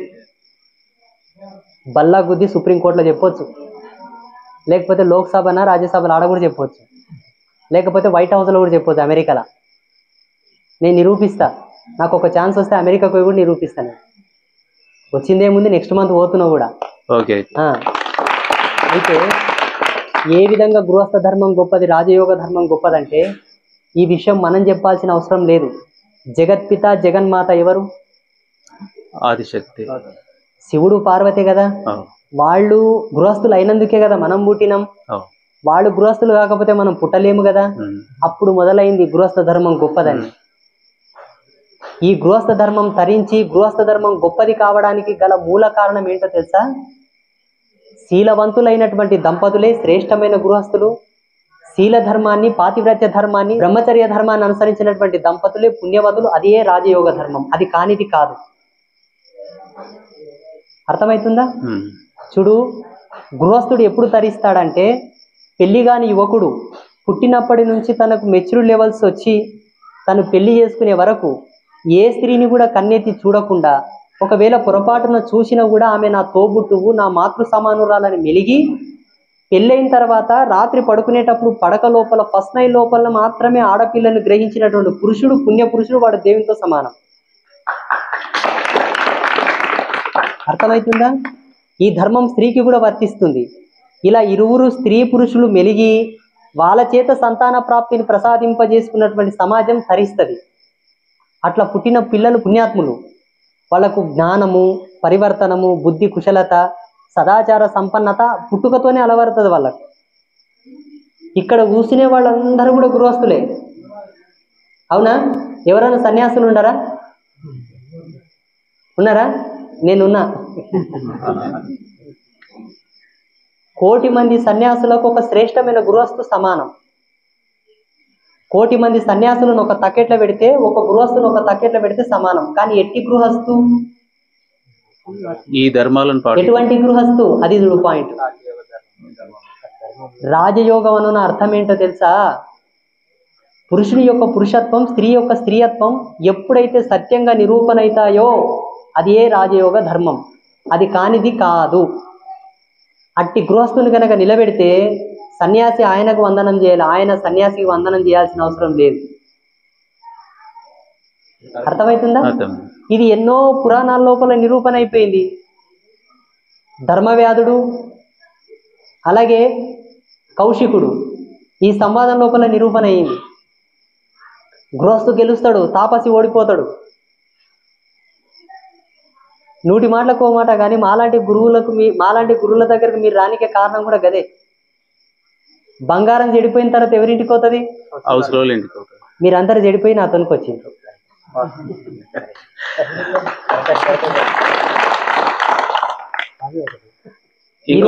ఇంకొక విషయం, ఒక గురువుతోనికి ఎందుకోసం పోవాలంటే ఒకరు కూడా బాగా గుర్తుంచుకోండి. ఈ వీడియో చూస్తున్న పెద్ద మనుషులకు అందరికి కూడా ఒకటే మాట చెప్తున్నా. గురువుతోటికి జన్మరాహిత్యం కొరకు రావాలే కానీ కర్మరాహిత్యం కొరకు రాకూడదు. ఇప్పుడు అందరూ కర్మరాహిత్యం కొరకు వచ్చిండ్రు. కర్మ అంటే పని. నాకు ఈ పని కావాలి, ఆ పని కావాలి, నాకు ఇది కావాలి, అది కావాలి. ఇచ్చుకుంటా పోతే వడ్డీ వెరుక్కుంటా పోతుంది దాంట్లో. మేము తదాస్తు అన్నాం అనుకో, అస్తు అన్నాం అనుకో, శుభమస్తు అన్నాం అనుకో, అమ్మా జగజ్జనని నన్ను కాపాడు అన్నాం అనుకో, అమ్మా పరాశక్తి అని రక్షించి అన్నాం అనుకో, మా వాక్కు సత్యం అయితే మీకు మంచిగా అవుతుంది. మేము ఇచ్చుకుంటా పోతే మీకు వడ్డీ వెరుకుంటూనే పోతుంది. ఇంకా పెయ్యి ఇంకా బరుగైతే తప్పిస్తే. కానీ కుటుంబ బరువు బాధ్యతలు ఉంటాయి కదా స్వామీజీ. నీకు ఇచ్చే బరువు బాధ్యతలు ఇచ్చేది ఎవరు? కర్మ. అంటే భగవంతునికి తెలివి లేకనే నీకు కష్టాలు ఇచ్చిండా? లేదు, కర్మ ప్రకారం లే. ఒక పాత్రని తోముతున్నామంటే అది ఏదైనా మైలు పడితేనే తోముతాం కదా. శుభ్రంగా ఉంటే తోముతామా? నీ జన్మను భగవంతుడు తోముతున్నాడంటే ఏదో కర్మ ఉంది. అది తీరితేనే అల్కగైతుంది. ఇప్పుడు మైలు పోతేనే పాత్ర మెరుస్తుంది కదా. మైలుంటే మెరుస్తుందే? ఈ శరీరం ఒక పాత్ర అయినప్పుడు ఇందుకు పట్టిన మక్కిలిని భగవంతుడు కష్టం రూపంలో తోముతాడు. ఈ పరివర్తనం తెలియదు మీకు. ఇంకా ఉల్టా కష్టాన్ని అలాగే బదిలపరుచుకొని అది తీరకన్నా ముందే దాన్ని నిడివి తగ్గించుకొని దాన్ని ఇంకా బ్యాంక్ బ్యాలెన్స్ గా డిపాజిట్ చేస్తున్నారు. ఇంకా తను నిలవడమ్మా మళ్ళీ ఒక జన్మలు అనుభవిస్తాను. నేను ప్రతి వీడియోలో ఒకటే మాట చెప్తా, కష్టాన్ని ప్రేమించుర్రి, కష్టాన్ని ప్రేమించి అనుభవించుర్రి. కష్టాన్ని ప్రేమించకుండా నిందిస్తారా మళ్ళీ ఇంత మిగిలిపోయి ఈ పెనుక. అర్థమైనా? ఇప్పుడు నాకు జడలు కట్టినాయి, చికే ఎడుస్తున్నా చూస్తారా? ఎడుస్తున్నా? జడలు ఎందుకోసం కట్టినామంటే యాలపాలకు దూయన పెట్టి దూగక, నూనె అంటియక, షాంపులు పెట్టి కడగక జడలు కట్టినాయి. నీకు కట్టినేమో జడలు లేదు కదా, రోజు దూగుతావా, నూనె అంటిస్తావా, అందుకే నున్నగా ఉండయి. జన్మని కూడా ప్రతి పని లోపల, ప్రతి కార్యాకారణ సంభూతం లోపల, ప్రతి కార్యాచరణం లోపల, ప్రతి ధర్మం లోపల దువ్వాలే, ఈర్సలే బాగా, అప్పుడు నున్నగా అవుతుంది నెతిలాక.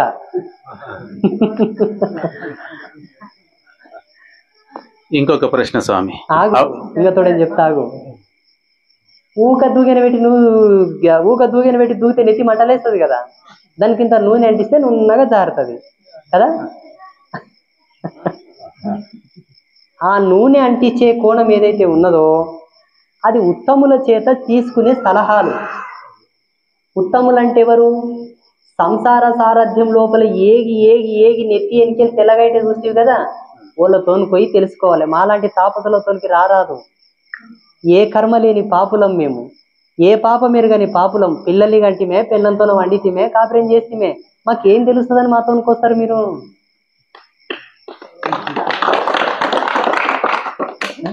దేవుని గురించి చెప్తాం, అమ్మవారికి ఎట్లా పూజ చేయలే, ఏం చేయలే, ఏం అలంకరణ చేయలే, అమ్మకు నైవేద్యం ఏం పెట్టాలి, అప్పకు నైవేద్యం ఏం పెట్టాలి, రామునికి ఏం పెట్టాలి, కృష్ణునికి ఏం పెట్టాలి, మెల్ల ఎటువంటి మాల వేసుకోవాలి, నష్టాన్ని ఎటువంటి బొట్టు పెట్టుకోవాలి, ఎటువంటి బట్ట కట్టాలి చెప్తాం. దీనివల్ల అప్పులు తీరుతలేవు కదా. తీరుతావే? పూజల వల్ల అప్పులు తీరుతావే? పూజల వలన అప్పులు తీరినట్టు ఒక్కరి జాతకం చూపెట్టున్నారు. ఒకవేళ పూజల వల్ల అప్పు తీరేటట్టుంటే తెలంగాణకు 14 లక్షల కోట్ల అప్పు అయింది. ఏం చేయమంటారు చెప్పురి. పోనీ పూజల వల్ల దేవుళ్ళ వల్ల అప్పులు తీరేట్లాకుంటే శ్రీ వెంకటేశ్వర స్వామి ఇప్పటికీ కుబేరునికి అప్పు ఉండడు. ఆయనని ఏం చేయమంటారు చెప్పురి. చెప్పురాం ఎవరన్నా.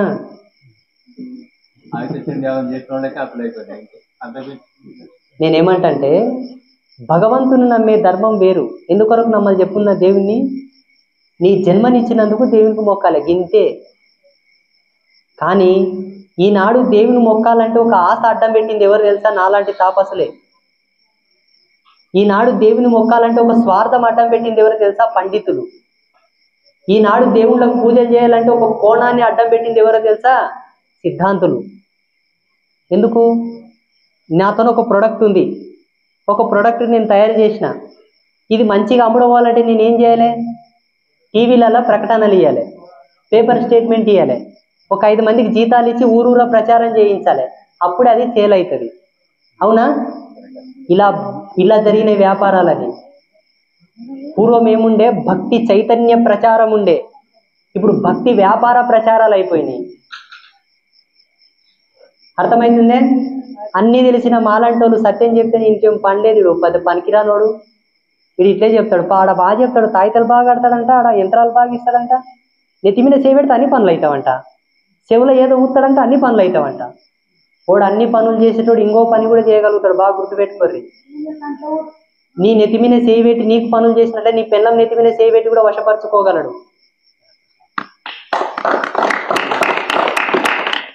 వాడు నీ కర్మను పోగొట్టినట్టనే నీ జన్మను కూడా వశపరచుకోగలడు. అర్థమవుతుందే? విద్యను ఎలా వాడాలో కూడా తెలియని దౌర్భాగ్యుల వల్లనే ఈరోజు మనకి పరిస్థితి పట్టింది. పూర్వం పార్వతీదేవి అభ్యంగ స్నానం చేస్తున్నదంట అమ్మవారు.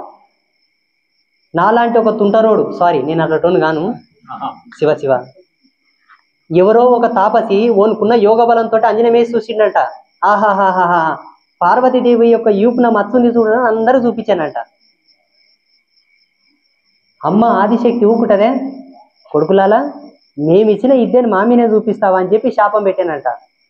ఈనాడు విద్యాపారంగతుడు ఎవడైనా సరే దాన్ని ఇతరులకు ప్రమోట్ చేసేటటువంటి కోణం లోపల ఆయనకు ఎన్నో తగులుకుంటాయి. ఆనాడు పార్వతి పెట్టిన శాపం. ఈ విషయం సిద్ధాంతులకు తెలియక దాని మీద వ్యాపారాలు చేస్తున్నారు. దాని మీద వ్యాపారం చేసి దాన్ని అమ్ముకొని నువ్వు ఏ కుటుంబ పోషణ చేయాలనుకుంటున్నావో ఆ కుటుంబం ఎన్నటికీ యశస్సును స్వీకరించదు, ఆ కుటుంబం ఎన్నటికీ సంతోషపడదు. అందుకే పెద్దలు ఒక మాట అంటుండ్రి, గద్దెబాడు గుద్దబాడు సంసారం పనికిరాదా అంటుండ్రి. అర్థమవుతుందే? సాధువుల సొమ్ము వేషల సొమ్ము సంసార పోషణకు పనికిరావు. ఈ మాటలు కొంచెం నాటుగా ఘాటుగా ఉన్నాయి, ఇది చాలా సత్యం. సిద్ధాంతం ఎప్పుడు చెప్పాలంటే కేవలం కన్ను కనిపించని రోడ్డు దాటిస్తాం మనం, అవునా? అజ్ఞానంలో కొట్టుమిట్టాడుతున్న జనాలని జ్ఞానం వైపు తీసుకురానికే శాస్త్రాన్ని వాడాలి, పైసల కోసం కాదు. వాళ్ళకు దిశానిర్దేశం చేయనికే శాస్త్రం వాడాలి, వ్యాపారం కొరకు కాదు. రంగురాళ్ళు ఇచ్చి పైసలు సంపాదించుకునికే కాదు, మన చుట్టూ ఉన్నటువంటి జీవ చైతన్యాన్ని జాగృతపరచడానికి అవి ఇవ్వాలి వాళ్ళకు. అవేం పుక్కటికి ఆకాశం నుంచి రాలేయి కదా, ఏ నుంచో ఓ నుంచో తెస్తాం, వాళ్ళకి అమ్ముతాం, సంతోషం. వ్యాపారం అనే ఒక పేరుతోనే చేయ, కానీ సిద్ధాంతం అనే పేరుతోనే చేయకు.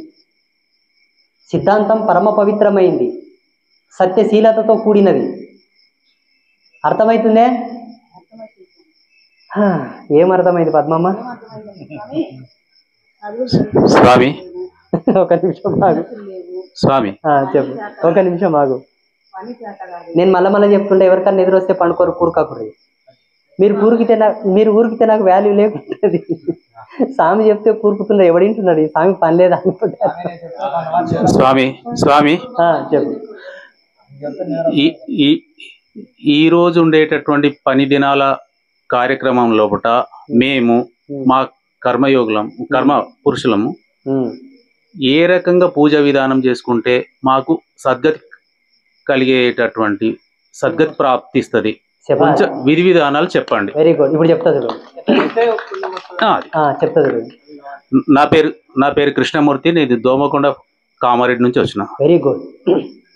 ఏమి చేయకూరు, ఒక మాట గట్టిగా చెప్తా చూడు, బల్ల బుద్ధి చెప్తా, ఒకటే చేయరు. మంచి శ్రోత్రీయ బ్రహ్మనిష్ఠుడైనటువంటి ఒక గురువుని, నిష్ఠాగరిష్ఠుడైన వాడు, బ్రహ్మజ్ఞాన సంపన్నుడు, సదాచారమే ఊపిరని బ్రతికేవాడు, భగవంతుడే ధ్యేయమని నడిచేవాడు, ధర్మమే తన మార్గమని నడిచేవాడి యొక్క కాలు పట్టుకొని గట్టిగా వాడు మిమ్మల్ని తరింపజేస్తాడు. సత్యం. జన్మ ఎత్తిన తర్వాత ప్రతి వ్యక్తికి గురువు ఉండాలి. ఇప్పుడు గురు పౌర్ణమి వస్తుంది కదా ఆషాఢ మాసంలో, మీరు అందరు పోయి గురువుతోనో బోధలు తీసుకోరి. ఒక గురువును పట్టుకొని ఆ గురువుతోనో బోధ తీసుకొని మీ కష్టాలు ఆటోమేటిక్గా మహాసాగరం లోపల ఒక పువ్వు పడేస్తే 7 ముట్టలు అడకు ముడుతుంది. ఇంకొక విషయం స్వామి, ఇట్లాంటి లక్షణాలు ఉండేటటువంటి గురువులు అరుదు, దొరకడం కష్టం. రెండవది, మీరు అందుబాటులో ఉన్నారు కానీ మాలాంటి వాళ్ళకు దూరభారం. అట్లాంటప్పుడు మేము ఏ రకంగా తరించడానికి మాకు మార్గాలు చెప్పండి. ప్రతిరోజు మీ ఇంట్లో కూర్చున్నప్పుడు అట్టి గురువుని మనమునందు ధ్యానం చేసుకొని స్మరించుకో. ఓకే. ఆయన చెంతకు వెళ్ళి ఆయన దర్శించుకోలేనప్పుడు అక్కడ కూర్చొని ఆయన రూపం ధ్యానం చేసుకో, ఆయన పాదాలని ధ్యానం చేసుకో. అంటే ఇమాజినేషన్ చేయాలి, ఆ రూపంని మన యొక్క దృశ్యం లోపలి చూసుకోవాలి. ఉదాహరణకి మనకిష్టమైన అమ్మాయి ఉందనుకో, పనుకుంటా కళ్ళలోకి తెచ్చుకోమా, ఊహించుకుంటలేమా? నీ కురులు ఇలా ఉండే, నీ పెదవులు ఇలా ఉండే, నీ బుగ్గలు ఇలా ఉండే, నీ చెక్కిలు ఇలా ఉండే అనుకుంటలేమా? అట్లా గురువుని తలుచుకుంటే చాలు. ఏమైనా అవుతావు? కళల మీద ఎన్ని పాటలు ఉన్నాయి మన సినిమాల లోపల కదా. గురువుని ఇంట్లో ధ్యానం చేసుకున్నా మనం తరిస్తాం. అంటే ఒక్కసారి గురుపదేశంతో తన యొక్క గురుపదేశం తీసుకొని తను మనసులో చేసుకున్నా కానీ అది చెల్లుబాటు అవుతుంది. వాడు సత్యమైన గురువు అయితే నువ్వు తరించుట క్షణకాలం మాత్రమే. ధన్యుని స్వామి. ధన్యుడో కాదు, నిజం. ధన్యుడో తర్వాత నిజం. వాస్తవానికి జన్మ ఎత్తిన తర్వాత ప్రతి వ్యక్తి కూడా గురుబోధ తీసుకోవాలి. గురుబోధ వల్ల వచ్చే సత్యం ఏందో తెలుసా? ఏ కర్మ చేసి నీ తల్లిదండ్రులు నీకు జన్మనిచ్చారో అది పుణ్యమో పాపమో, నీవు ఏ కర్మ చేసి నీ పిల్లలకు జన్మనిస్తావో అది పుణ్యమో పాపమో, వాళ్ళు నీకు ఇచ్చిరి నీవు ఇంకోరికి ఇస్తేవి. ఇది నీకే సరిపోలేదు. భూప్రపంచంలో అన్ని జీవరాశులు ఇదే పని చేస్తాయి. ఒక మొగ కుక్క ఆడి కుక్క మీద వారింటది, ఒక కుక్కను పుట్టించుతుంది. ఈ కుక్క ఇంకో కుక్క మీద వాడేది, ఇంకో కుక్కను పుట్టిస్తుంది. దానికి మనకు తేడా ఏముంది? ఉన్నాయి. అది అన్ని తెలుసుకొని తిరుగుతుంది, మనం మూసుకొని తిరుగుతాం. అది ఉన్నది ఉన్నట్లు తింటాం, మనం వండుకొని తింటాం, కొంచెం కడుక్కొని తింటాం. తేడా ఏముంది? మనకు విచక్షణ ఉంది, దానికి విచక్షణ లేదు. దానిలోకి ఎందుకు విచక్షణ లేదు? పిల్లలు కన్న తర్వాత దాని దగ్గరకో చూస్తా, నువ్వు చూస్తున్నాం. విచక్షణ లేనిదైతే నేను దగ్గరకు రానిస్తుంది. అబ్బా విచక్షణ లేదా?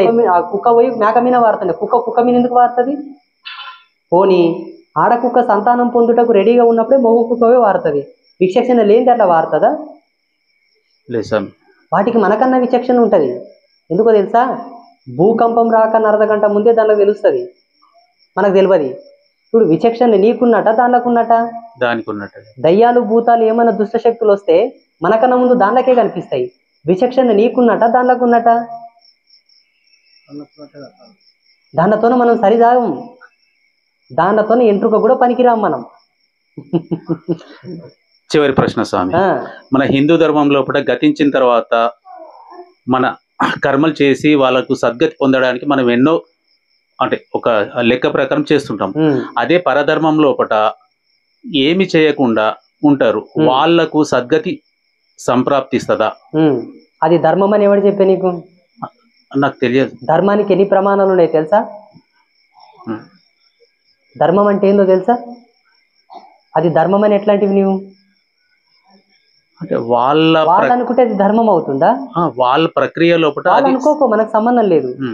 ఇప్పుడు వాళ్ళు చచ్చిన తర్వాత పిండం పెట్టరు, ఏం పెట్టరు, తర్పణాలు వదలరు, ఏం వదలరు, హోమాలు చేయరు, శ్రాద్ధాలు చేయరు, ఏం చేయరు, అన్నదానం చేయరు, గోదానం చేయరు. మళ్ళీ వాళ్ళ పెద్దలు ఉత్తమ లోకాలకు ఓరా, వాళ్ళకి శాంతి కావాలన్నది నీ ప్రశ్న. అవు నేను మా బ్లాకీ గాని జాకెట్ వాళ్ళకి 3 పిల్లలు పుట్టిండ్రు, ఆ 3 పిల్లలు కూడా చచ్చిపోయి, నువ్వు ఓడు కూడా పిండం పెట్టాడు. బ్లాక్ అంటే ఎవరు తెలుసా? మా కుక్క. ఇంకో విషయం తెలుసా? మా గణేష్ గాడు ఉన్నాడు. గణేష్ అంటే వినాయక చవితి రోజు పుట్టింది ఒక కోడే, ఒక ఎద్దు. వాళ్ళ అమ్మ చచ్చిపోయాయి మొన్న. పేరేంటో తెలుసా? దుర్గమ్మ. ఈ గుడికి వచ్చిన పెద్ద అదే మొన్న చచ్చిపోయాయి. మళ్ళీ మా గణేష్ గాడు పిండం పెట్టపాయ. ఇప్పుడేమంటావు చెప్పు, చెప్పప్ప. మనిషి చేత పుట్టినవి, మతి నుండి పుట్టినవి, మనిషి నిర్మించినవి కాబట్టి మతాలు. మనది మతం కాదు, ప్రకృతియే భగవంతుడై వచ్చి మనకు నేర్పిన ధర్మాలి వల్ల. అర్థమవుతుందా? మన ధర్మం టోటలీ పర్యావరణ సిద్ధాంతం. ప్రకృతిలో మనం ఒక భాగం. ప్రకృతి మీద భుజాల మీద చేసుకొని, ఇప్పుడు అన్నదమ్ములు దోస్తులు చేసుకొని ఎట్లా నడుస్తారు? దోస్తులు చేసుకొని నడుస్తారా లేదా? నడుస్తారు. ప్రకృతి యొక్క భుజస్కంధాల మీద చెయ్యి వేసి నడిచినటువంటి ధర్మవేత్తలు మనవాళ్ళు. ప్రకృతి లోపల కలిసి సహపంక్తి భోజనం చేసినటువంటి గురువులు మనవాళ్ళు. ఖగోళం లోపల విహరించి మానవులకు ఎటువంటి జ్ఞానమీయాలు ఇచ్చిన వాళ్ళు మనవాళ్ళు. మన దానికి ఒక లెక్కుంది, తిక్కుంది, వాళ్ళకి ఇంకా రాలేదు. Why? They will totally now LKG students కాదు, ఎల్కేజీ ఏమంటారా?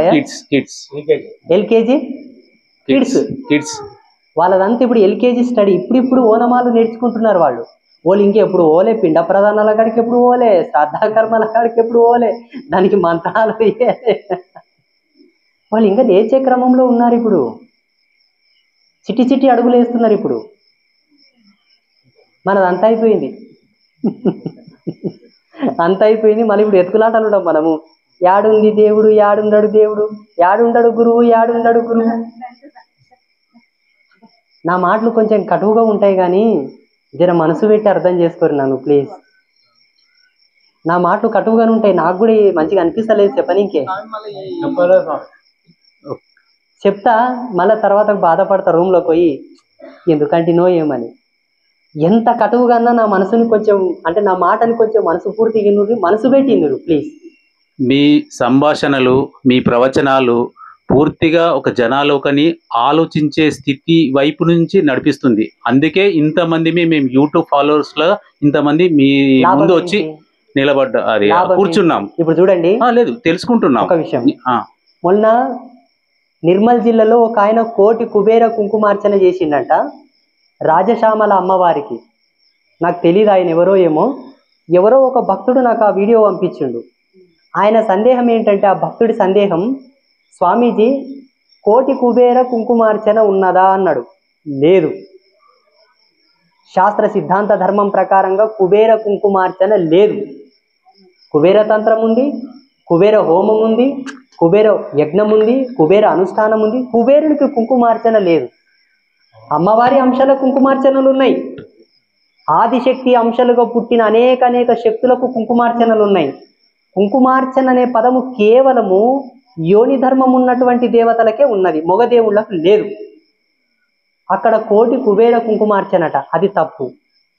ఇంకొక లాజిక్ ఏంటంటే కుంకుమార్చన అంటే ఎర్రటి అరుణకాంతులను భాసిల్లేటటువంటి ఎర్రటి కుంకుమతో చేయాలి, కానీ అక్కడ పచ్చని కుంకుమతో అర్చన చేసి గ్రీన్ కలర్, అదేదో విడ్డూరంగా అనిపించింది, నాకు విచిత్రంగా అనిపించింది. రాజశ్యామల అమ్మవారికి పచ్చని కుంకుమతో, అది కుంకుమ కాదు కలర్, కుంకుమ ఎప్పుడే కానీ ఎర్రగా ఉంటుంది కదా, కుంకుమ ఎర్రగా ఉంటుంది కదా. ఆకుపచ్చని కుంకుమ ఎప్పుడైనా చూసిండ్రా మీరు? అది ఆకుపచ్చని వర్ణంతో ఉందంటే అది కలర్, కెమికల్, అదొక పౌడర్, కుంకుమ కాదు. కుంకుమ తయారీకి సంబంధించిన ధర్మం వేరు, అది తయారయ్యిందంటే ఎర్రగానే అవుతుంది, ఆకుపచ్చగా కాదు. కోటి కుబేర కుంకుమార్చన అని చెప్పి కుంకుమ బదులు మళ్ళీ పచ్చ కలర్ పోసి ఆ పచ్చ కలర్ మళ్ళీ రాజశ్యామల అమ్మవారికి చేసి ఎవరిని మోసం చేస్తున్నట్టు? మళ్ళీ దానికి ఎంతమంది పోయిందో తెలుసా? 15,000 మంది మహిళలు, 15,000 మంది. మీ కట్లటోలు కావాలే, మీ కట్లటోలు కావాలే, బాగా గుర్తుపెట్టుకోర్రి. ఈ జనాలు ఎన్నటికి మారరు, ఈ జనాలు ఎన్నటికి బాగుపడరు, మీరెన్నటికీ ముందుకు రారు. 1000 హోమగుండాలు పెట్టి ఒక్కొక్క హోమగుండం కాడ 2 దంపతులను పెట్టి దంపతులకు 2 మంత్రాలు ఇచ్చి ఆ మంత్రాలతో హోమం చేపియమని ఒక పెద్ద మనిషి చేయించిన ఆయన ఒక గురువే. గురువో ఎవరో, మనమైతే గురువు అంటాం. కానీ ఏ శాస్త్రంలో కూడా అన్ని హోమగుండాలు పెట్టి గుండెకు మనిషిని కూర్చోబెట్టి మనిషితో ఒక హోమం చేపేయమని లేదు. కానీ చేసుకునేటోళ్ళు ఎవరు? పద్మమ్మ, మనలాంటి మేధావులే కదా. మనలాంటి మేధావులు ఉన్నంత వరకు ఇటువంటి అరాచకాలు జరుగుతూనే ఉంటాయి, ఇవి ఆగవు, మనం మారం. ఇంకో చిన్న ప్రశ్న. మనకు గ్రహాచారం సరిపోనప్పుడు నవగ్రహాల పూజ చేసి చీమలకు చక్కెర పెట్టండి, మీకు కొంత గ్రహశాంతి తగ్గుతుంది అని అంటారు. చీమలకే అని ప్రత్యేకంగా చీమలకే ఎందుకు అట్లా చెప్తుంటారు? దీంట్లో లో అర్థం ఏంటి? మన మానవ శరీరంలో ఉండే 84 లక్షల జీవ చైతన్య పద్ధతులకు సమానంగానే సృష్టి లోపల 8 లక్షల జీవరాశులు ఉన్నాయి. ఒక్కొక్క జీవరాశికి ఒక్కొక్క గ్రంథి భేదం అయినట్లనే అందులో చీమలకు ఉండేటటువంటి గ్రంథి భేదానికి సంబంధించి మన శరీరంలో ఎన్నో మార్పులు జరుగుతాయి. దాన్ని దృష్టి పెట్టుకొని దాన్ని రీసెర్చ్ చేసి శోధించిన వాళ్ళే మన ఋషులు. వాళ్ళు చెప్పిన ధర్మమే. చీమలకు పంచదార వేసిన, ఆవుకు గ్రాసం పెట్టిన, కుక్కకింత అన్నం పెట్టిన, పక్షులకి ఇన్ని ధాన్యం వేసిన, చేపలకి ఇంత ధాన్యం వేసిన, వీటన్నీ కూడా మన శరీర ధర్మానికి కనెక్షన్స్ ఉన్నాయి. మన శరీర ధర్మంకు ఉన్న కనెక్షన్స్ మన నేచర్ కూడా కనెక్షన్ ఉన్నాయి. ప్రకృతే మన శరీరం, మన శరీరమే ప్రకృతి. ఇవన్నీ కలగలుపుకునే భగవంతుడు. అవి వేరు, మనం వేరు, దేవుడు వేరు కాదు కదా. ఇప్పుడు శరీరంలో ఇక్కడ పుండు అయింది చేతికి, ఆ చేతుకు పుండైన కాడ మందు పెడితేనే కదా పుండు బాగా అయ్యేది. నీ శరీరంలో ఒక ధర్మం లోపించినప్పుడు ఆ ధర్మానికి సరిసమానమైనటువంటి జీవరాశికి నీవు ఏదైనా పెడితే అది ఫుల్ఫిల్ అవుతుంది. అర్థమవుతుందా? అట్లాంటి చీమలకు మనకేం సంబంధం ఉంది స్వామి అనుకోవచ్చు. శరీరంలో ఏమన్నా పాకినట్లయితే మోటు ఏమంటారు? అబ్బా చీమలు పాకినట్టు అవుతుంది అంటారు. కానీ చీమలు లేకుంటాయి. మళ్ళీ ఎక్కడి నుండి పాకుతున్నట్టు ఉన్నాయి.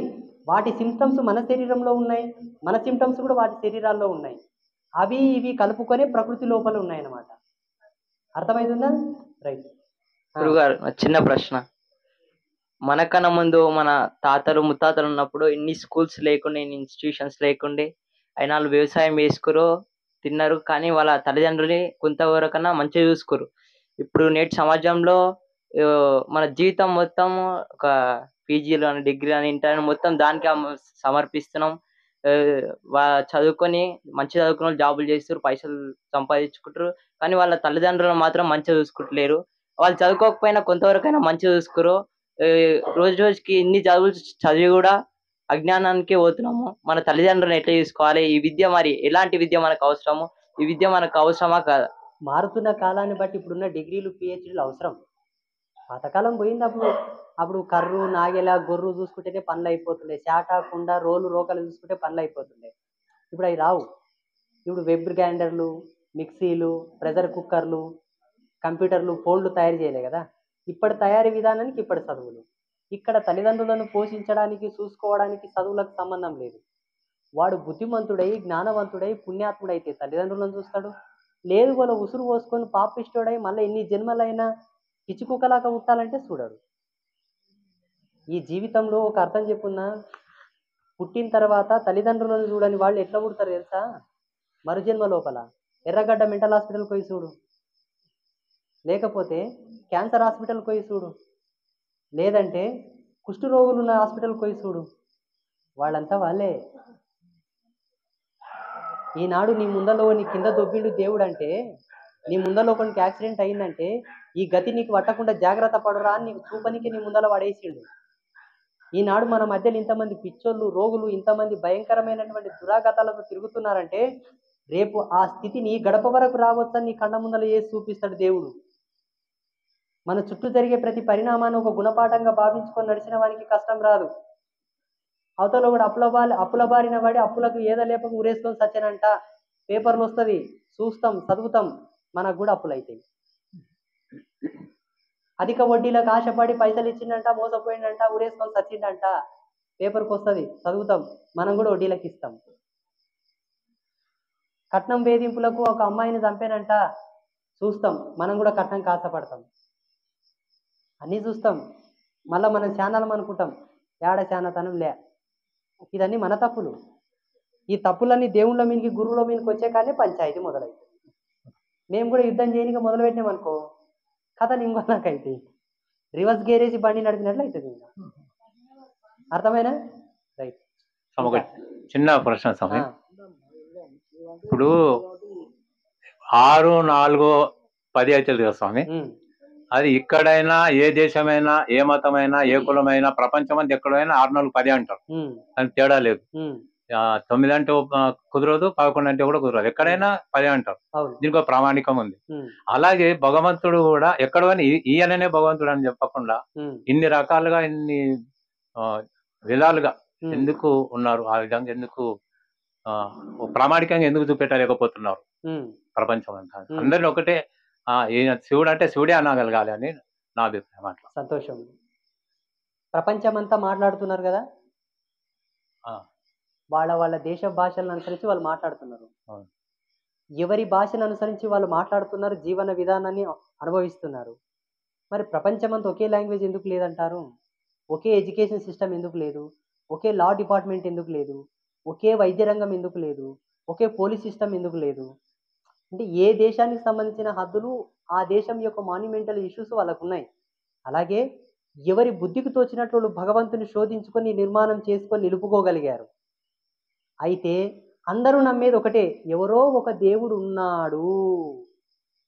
రూపాలు వేరుండొచ్చు, నమ్మకాలు వేరుండొచ్చు, కానీ నమ్మకం మాత్రం ఒకటే. ఏంది? ఉన్నాడొకడు, వాడే మనల్ని పుట్టిస్తున్నాడు అన్నదైతే ఉంది. ఇది కన్ఫర్మ్. ఓళ్ళు ఓళ్ళలాగా అనుకున్నా, మనంలాగా అనుకున్నా, ఇంగోలాగా అనుకున్నా, నమ్మకం అయితే సత్యం. కానీ ఆ నమ్మకానికి కూడా ప్రమాణాలు చెప్పి, ఆ నమ్మకానికి కూడా పరిజ్ఞానవంతమైనటువంటి రూపం ఇచ్చి, ఆ నమ్మకానికి కూడా ఒక మంచి అర్థవంతమైనటువంటి ప్రతిష్టనిచ్చినటువంటి ధర్మం మన ధర్మం. కారణం చెప్పనా? మనము అమ్మ అని పిలుస్తాం. అమ్మ అనే దాంట్ లోపల అకార ఉకార మకారములు అనే శబ్దములు కలుస్తాయి. వాళ్ళ దాని లోపల మదర్ అంటారు. మదర్ అంటారు. మదర్ అనే పదానికి నిర్వచనం లేదు, అది ఏకవచనం. మదర్ అనే ఆ వర్డ్కి నిర్వచనం లేదు, దానికి పర్యాయ సూత్రములు లేవు. అమ్మ అనే దానికి ఎన్ని పర్యాయములు ఉన్నాయి తెలుసా? ఎన్ని నానార్థాలు ఉన్నాయి తెలుసా? ఎన్ని ఉపార్థాలు ఉన్నాయి తెలుసా? దానికి ఎంత భాష ఛందస్సున్నది తెలుసా? మన వాళ్ళు దేవుని నిర్మాణం చేయడం లోపల ఎన్నెన్నో అంతరార్థాలను బయటికి తీశారు. ఒక విష్ణుమూర్తికి శంఖ చక్రాలు ఇవ్వడం లోపల ఉన్న అర్థం ఏందో తెలుసా? చక్రాన్ని రాపిడి చేస్తే అగ్ని పుడుతుంది, మీన్స్ లైట్. శంఖముదితే నాదం వస్తుంది, ధ్వని. సృష్టి ఆరంభం లోపల ఇవి రెండే జరిగినాయి, సౌండ్ ఆఫ్ లైట్. ఇది బిగ్ బ్యాంగ్ థియరీని సూచించేది. ఇందులో సృష్టి విజ్ఞానం ఉంది. అందుకే విష్ణుమూర్తి చేతిలో శంఖం చక్రం, ఇది నాదం, ఇది అగ్ని. భగవంతుని యొక్క అవతారం, భగవంతుని చేతిలో ఉండే ఆయుధాల లోపలనే మనకు అన్ని తెలుస్తాయి. వాళ్ళ దేవతల లోపల ఏమీ లేదు, సున్నా. జీసస్ క్రీస్తుకి ముళ్ళ కిరీటం ఎందుకోసం పెట్టిండ్రు? ఆయనకు సిలువ ఎందుకోసం వేసిండ్రు వాళ్ళకే తెలియదు. నేను ఒక మాట చెప్పున్నా, మా నాన్నమ్మ ఉండే సారీ మా తాత తల్లిని ఇంగ్లీష్లో ఏమంటారయ్యా? నాయనమ్మ అంటారు. ఇంగ్లీష్లో తల్లి ఏమయ్యా? జేజావ్ అంటారా? గ్రాండ్ మదరా? సారీ నాకు ఇంగ్లీష్ రాదు. గ్రాండ్ మదర్ ఉండే, ఆమె పుట్టు జోగురాలు. అంటే పసిపిల్లగా పుట్టినప్పుడే బాదర్ పటము, పెదపటము, ముత్యాల పటం 7 రకాల పటాలు వేసి జోగురాలను చేసిండ్రు. కడజాతిలో అదొక మాన్యత, సబ్బండ వర్ణాల్లో అదొక ప్రతిష్ట, అంటరాని కులాల లోపల అదొక యోగ్యత్వం, ఒక యోగత్వం. మా తాత తల్లి పుట్టు జోగురాలు. ఆమె జోగురాలు అయిన తర్వాత ఈ ఊళ్ళో ఎన్నో లీలలు చూపించింది. ఈ బిజ్జారంలో ఏ కడపని అడిగినా చెప్తారు. ఇప్పటికి కొంతమంది జ్ఞానం తెలిసిన పెద్ద మనుషులు మా మా మా పెదప్పలు చిన్నప్పలు ఏమంటారంటే, నీవు మన ముత్తవ అంశాలు పుట్టినవప్ప అంటారు నన్ను ఇప్పటికీ. మా యవ్వ జోగమ్మకు అంశాలు పుట్టినవా అంటారు నన్ను ఇప్పటికి అంటారు. ఆమె సచ్చిన తర్వాత పటం పరిచి పటంలో ఉష్ణ పెట్టి బైన్లోలు పాటలు పాడితే సిటికి నీళ్ళు కాలు గజ్జె కడితే గల్లు మన్నదంట. ఈ బిజ్జారంలో ఎవరిని అడిగినా చెప్తారు, కావాలంటే టెస్ట్ చేసుకోరు మీరు. పొద్దుడు పోయేటప్పుడు ఊరుల్లో అందరిని అడుగురి, నేను చెప్పేది కరెక్టా కాదా. అంత సత్యమంతురాల్ని నేను అమ్మవారిని పెట్టి పూజలు చేస్తే ఒప్పుతారా? అరే చనిపోయిన మనిషి శరీరం లోపల అమ్మవారు వచ్చిపోయింది కదా. వాళ్ళు ఏమంటారంటే, జీసస్ క్రీస్ట్ యేసు ప్రభు చనిపోయి బ్రతికెను, మా మా నాయనమ్మ మా అవ్వ కూడా చచ్చిపోయి బతికింది. అర్థమవుతుందే? అర్థమైంది. ఇది ప్రమాణం ఎన్నటికీ కాదు. ఎంత సత్యమంతురాలైనా, ఎంత ధర్మాత్మురాలైనా, ఎంత పుణ్యవతి అయినా యోని యందు పుట్టెనా లేదా? ఒక మొగోడు ఒక ఆడిదంతో కలిస్తే పుట్టెనా లేదా? వీర్య ధర్మాన్ని అనుసరించి పుట్టెనా లేదా? ఆకలి దప్పికలు సేధించనా లేదా? పంచభూతములను ఆస్వాదించనా లేదా? ఈ కలిమాయలో బ్రతికెనా లేదా? ఇవి ప్రమాణాలు. అర్థమవుతుందా? కాలేదా? అజ్ఞానం ఏంటంటే, చిన్న చిన్న లింగాలు తీసి చిన్న చిన్న లీలలు చూపిన వాళ్ళంతా దేవుళ్ళని చేసేస్తున్నారు. ఇప్పుడు మాణికేశ్వర మాతతో పోల్చుకుంటే, అమ్మ మాణికేశ్వర మాత ఎంతమంది చేతులు లేపు చూద్దాం. కెమెరా తిప్పాయి ఇక్కడ అందరికి, తెలియని వాళ్ళంతా చూస్తాం.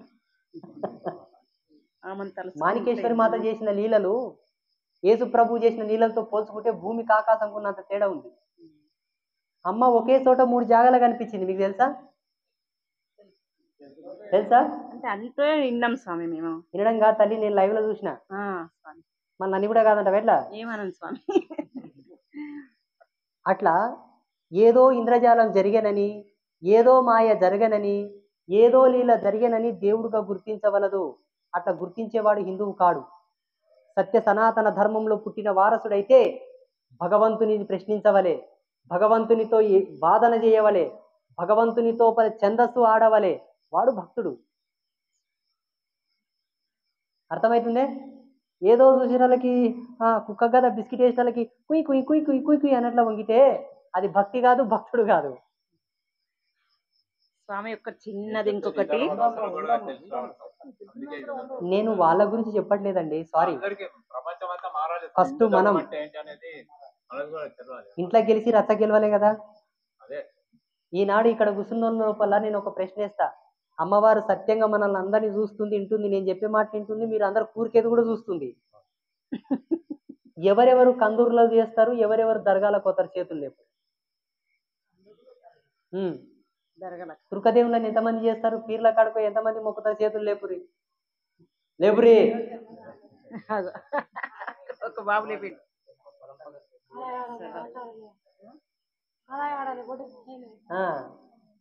ఇక్కడ ఇంట్లో మొగినికి సరిగా అన్నం పెట్టదంట కానీ బయట పోయి పంచభక్ష పరమాన్నాలు ఇచ్చేస్తున్నది వెనకడికి ఒక ఆయమ. ఇప్పుడు ఏమన్నా ఆయమని ఇంట్లో అత్తమామలను మంచిగా చూడకున్నదంట కానీ బయట పోయి ఆడపడుచులకు అంతా పసుపు కుంకుమలు ఇచ్చేస్తున్నదంట. ఇప్పుడు ఏమన్నా ఆయమని. ఇది మన హిందువుల పరిస్థితి. నాకు ఒకసారి ఏమనిపిస్తుంది అంటే, ఈ కలియుగం అంతమై మళ్ళీ సతయుగం వచ్చినా కూడా మన వాళ్ళు మారరు. కానీ నేనేం చేద్దాం అనుకున్నా అంటే అమ్మవారిని బయటికి పిలుచుకొచ్చి అందరిని స్వాహా చేసి కొత్తగా ఊటి అన్నం అనిపిస్తుంది నాకైతే.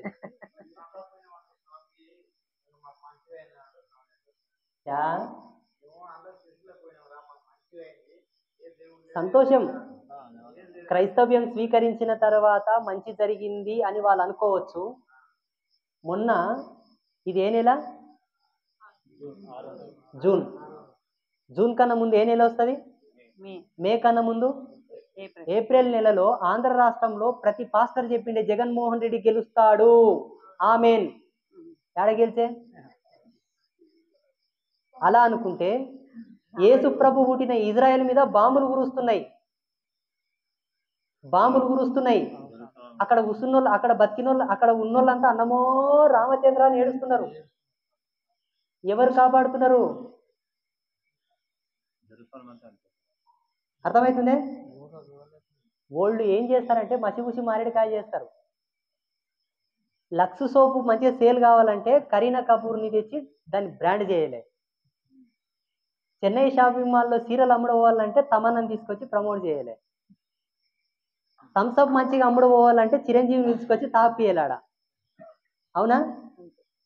ఒక బ్రాండ్ దేశ విదేశాల లోపల ప్రచారం కావాలని ఒక పన్నాగం సృష్టించిండ్రు. ఆ బ్రాండ్ మీద లేని కథలన్నీ అల్లిండ్రు. ఆ కథలకు అందరూ నోరు తెలుసుకొని ఇంత అందంగా ఉందే, ఇంత ఈజీగా వస్తాడా, ఇంత ఈజీగా మేము బాగా అవుతామా, అమ్మో అట్లా బాగా ఎట్లాకుంటే ప్రపంచ దేశాల్లో ఉండే జైళ్ళని మూసి ఖైదీలనంతా బయటికి ఇడుగుర్రి. అంత మంచిగా బాగు చేసేట్లాకుంటే ప్రపంచ దేశాల్లో క్యాన్సర్ హాస్పిటల్ ఎందుకోసం ఉన్నాయి? అందరిని తీసుకుపోయి చర్చిలలో కూర్చోబెడితే సరిపోదా? ప్రపంచంలో హాస్పిటల్స్ ఎందుకు? ఉస్మానియా హాస్పిటల్, గాంధీ హాస్పిటల్ ఎందుకు? అందరిని తీసుకపోతే చర్చిల ముందు కూర్చోబెడితే సరిపోదా? అంటే మీ జీసస్ క్రీస్తు కాలు చేతులు గట్టి ఉన్న వాళ్ళకే వరాలు ఇస్తాడా? కుంటోళ్ళకి వరాలు ఇయ్యాడా? పెయ్యి బల్చి. అవునమ్మా, తప్పుగా అనుకోవద్దు. నువ్వు మాతృ సమానురాలవు. నువ్వు అడిగిన ప్రశ్న చాలా గొప్పది.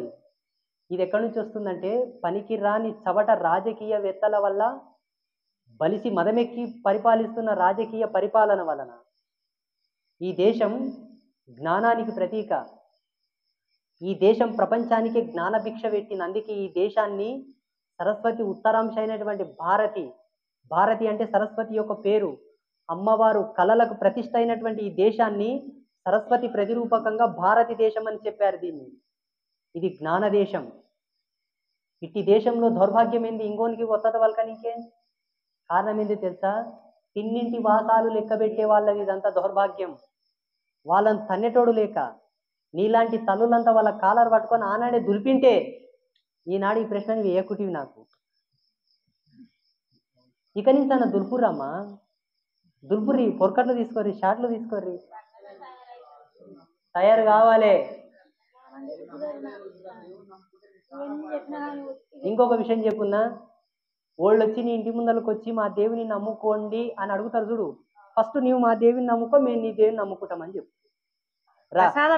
తిరుపతికి వచ్చి నీవు గుండు కొట్టుకో, నేను నీ చర్చకొచ్చి సిలువ వేసుకుంటా అని చెప్పు. వాడు రాడు. ఎందుకంటే వాడు అప్ప కూడా కరెక్ట్ పుట్టిట్టాడు, అందుకే ఆ వేషం వేసిట్టాడు. మనం ఏమో ఇంకా అర్థం కాదు. కరెక్టేనా? ఇంకొక విషయం చెప్తా. నాలాంటి తాపసులు ముక్కు మూసుకొని ఏ హిమాలయ పర్వతాల్లో కూర్చుంటే మీకే నష్టం ఉండదు. కానీ ఒకటి జరుగుతుంది. మీ పిల్లలకు మాన మర్యాదలు తెలియక, శాస్త్రం తెలియక, చీరకి ఎన్ని సింగులు వయలు కూడా తెలియక, చేతుకి ఎన్ని గాజులు వేసుకోవాలో తెలియక, నష్టాన్ని ఎన్ని బొట్లు పెట్టుకోవాలో తెలియక, పండిన పరుపులో ఆడపిల్ల మొగోనికి ఎడమసేయి వాటంగా వండుకోనో కుడిసేయి వాటంగా కూడా వండుకోనో తెలియక, పశువులకు మీకు తేడా లేని బతుకులు బతకాలంటే మేమందరం హిమాలయ పర్వతాలకు పోతాం. ఈనాడు మీరు ప్రతి క్షణం ఒక పద్ధతికి, ఒక వారసత్వానికి, ఒక ఆచారానికి మీరు ప్రతినిధిగా నిలబడ్డారంటే మాలాంటి ధర్మగురువులు చెప్పిన ఆచార పద్ధతుల వల్లనే అని చాలా మంది అన్నారు. నన్ను ఏమన్నారు తెలుసా? మాణికేశ్వరి మాతలాగా ముక్కు మూసుకొని సమాధిలో కూర్చునకుండా ఎందుకు చేస్తావు ఇవల్ల ఎందుకు ఏపిస్తావు, రేపులు ఎందుకు ఏపిస్తావు, ఆ గోశాల ఎందుకు అన్నారు చాలా మంది. ఈనాడు నేను సోషల్ మీడియా మాధ్యమంగా కొన్ని విషయాలు చెప్తుంటే చాలా మంది పండితులు నాకు ఫోన్ చేసి అడుగుతున్నారు, అయ్యా ఏ వేద శాస్త్ర ప్రమాణంతో నువ్వు మాట్లాడుతున్నావు అని అడుగుతున్నారు. సత్యం చెప్పాలంటే ఇదంతా శాస్త్ర ప్రమాణం కాదు, ఆత్మానుభవం ఇదంతా, ఆత్మానుభవం ఇదంతా. ఇప్పుడు హిమాలయ పర్వతాల్లో జంక్షన్ జామ్ అయిపోయింది. హిమాలయ పర్వతాల్లో జంక్షన్ జామ్ అయిపోయింది. ఇక్కడ అఘోరాలంతా ఆడికే పోతారు, నాగసాధువులంతా ఆడికే పోతారు. ఇంకా మేమందరం ఆడిపోతే ఆడ సీట్లు ఖాళీ లేవు, ప్లేస్ లేదాడా. మేమందరం ఈడుందమా అక్కడ పోదుమా చెప్పురి, ఉండాలి కదా. మేమందరం ఇక్కడ ఉండాలంటే, మీరందరూ రామభజన చేసుకున్నాలంటే, మనందరినీ పరిపాలించేవాడు కూడా మన అన్నో తమ్ముడు అయితే బాగుంటుంది. లేకపోతే ఏమైతే తెలుసా, గొంతు మీద కత్తి పెడతారు, రామనామం బంద్ చేస్తావా గొంతు తెంపమంటివి అంటారు. తెగలేదా, నరకలేదా, చంపలేదా, చంపిలేరు స్వామి, తెగ్గోసిలేరు స్వామి అంటే గప్ప కూర్చోరు. ఏమ్మా ఏమో మళ్ళీ మాకు కలలు పడ్డాయి కానీ రాత్రి పుల్లు తాగి పండుకుంటే. తాగిన వాళ్ళ మేమా మీరా? లక్ష్మణ స్వామి, ఇప్పుడు నేను చెప్తున్న విషయాలన్నీ మీకు నచ్చుతున్నాయా లేదా కరెక్ట్ చెప్పండి, అబద్ధం చెప్పకండి, నిజం చెప్పండి. ఇంకా ఎన్ని చెప్పాలంటే భూప్రపంచం మీద హిందూ ధర్మం అంటే ఏంటి అనేది ప్రపంచం అంతా తెలియాలి స్వామి. అడిగేది ఏంటంటే, ఇంత పుణ్యం ఉంది, ఇన్న ధర్మాలు ఉన్నాయి, ప్రతిదీ ఎన్నో రకాలుగా ఉన్నా కూడా సర్వంతరం పంచభూతాల లోపల తెలియని శక్తిగా పంచభూతాల రూపంగా మనం ప్రపంచం అంతా వ్యాపిస్తున్నప్పుడు ఆయన కాదని చెప్పేసి పోనీ వాళ్ళ మతం ఏదో ఒక మతం తీసుకున్నా టెర్రరిజం అంట ఏదో అక్కడ పోతే ఒక భూమి కొనలే, మనం మన భారతదేశంలో వదిలిపెట్టేసి వేరే దేశం పోతే ఒక భూమి కొనలే.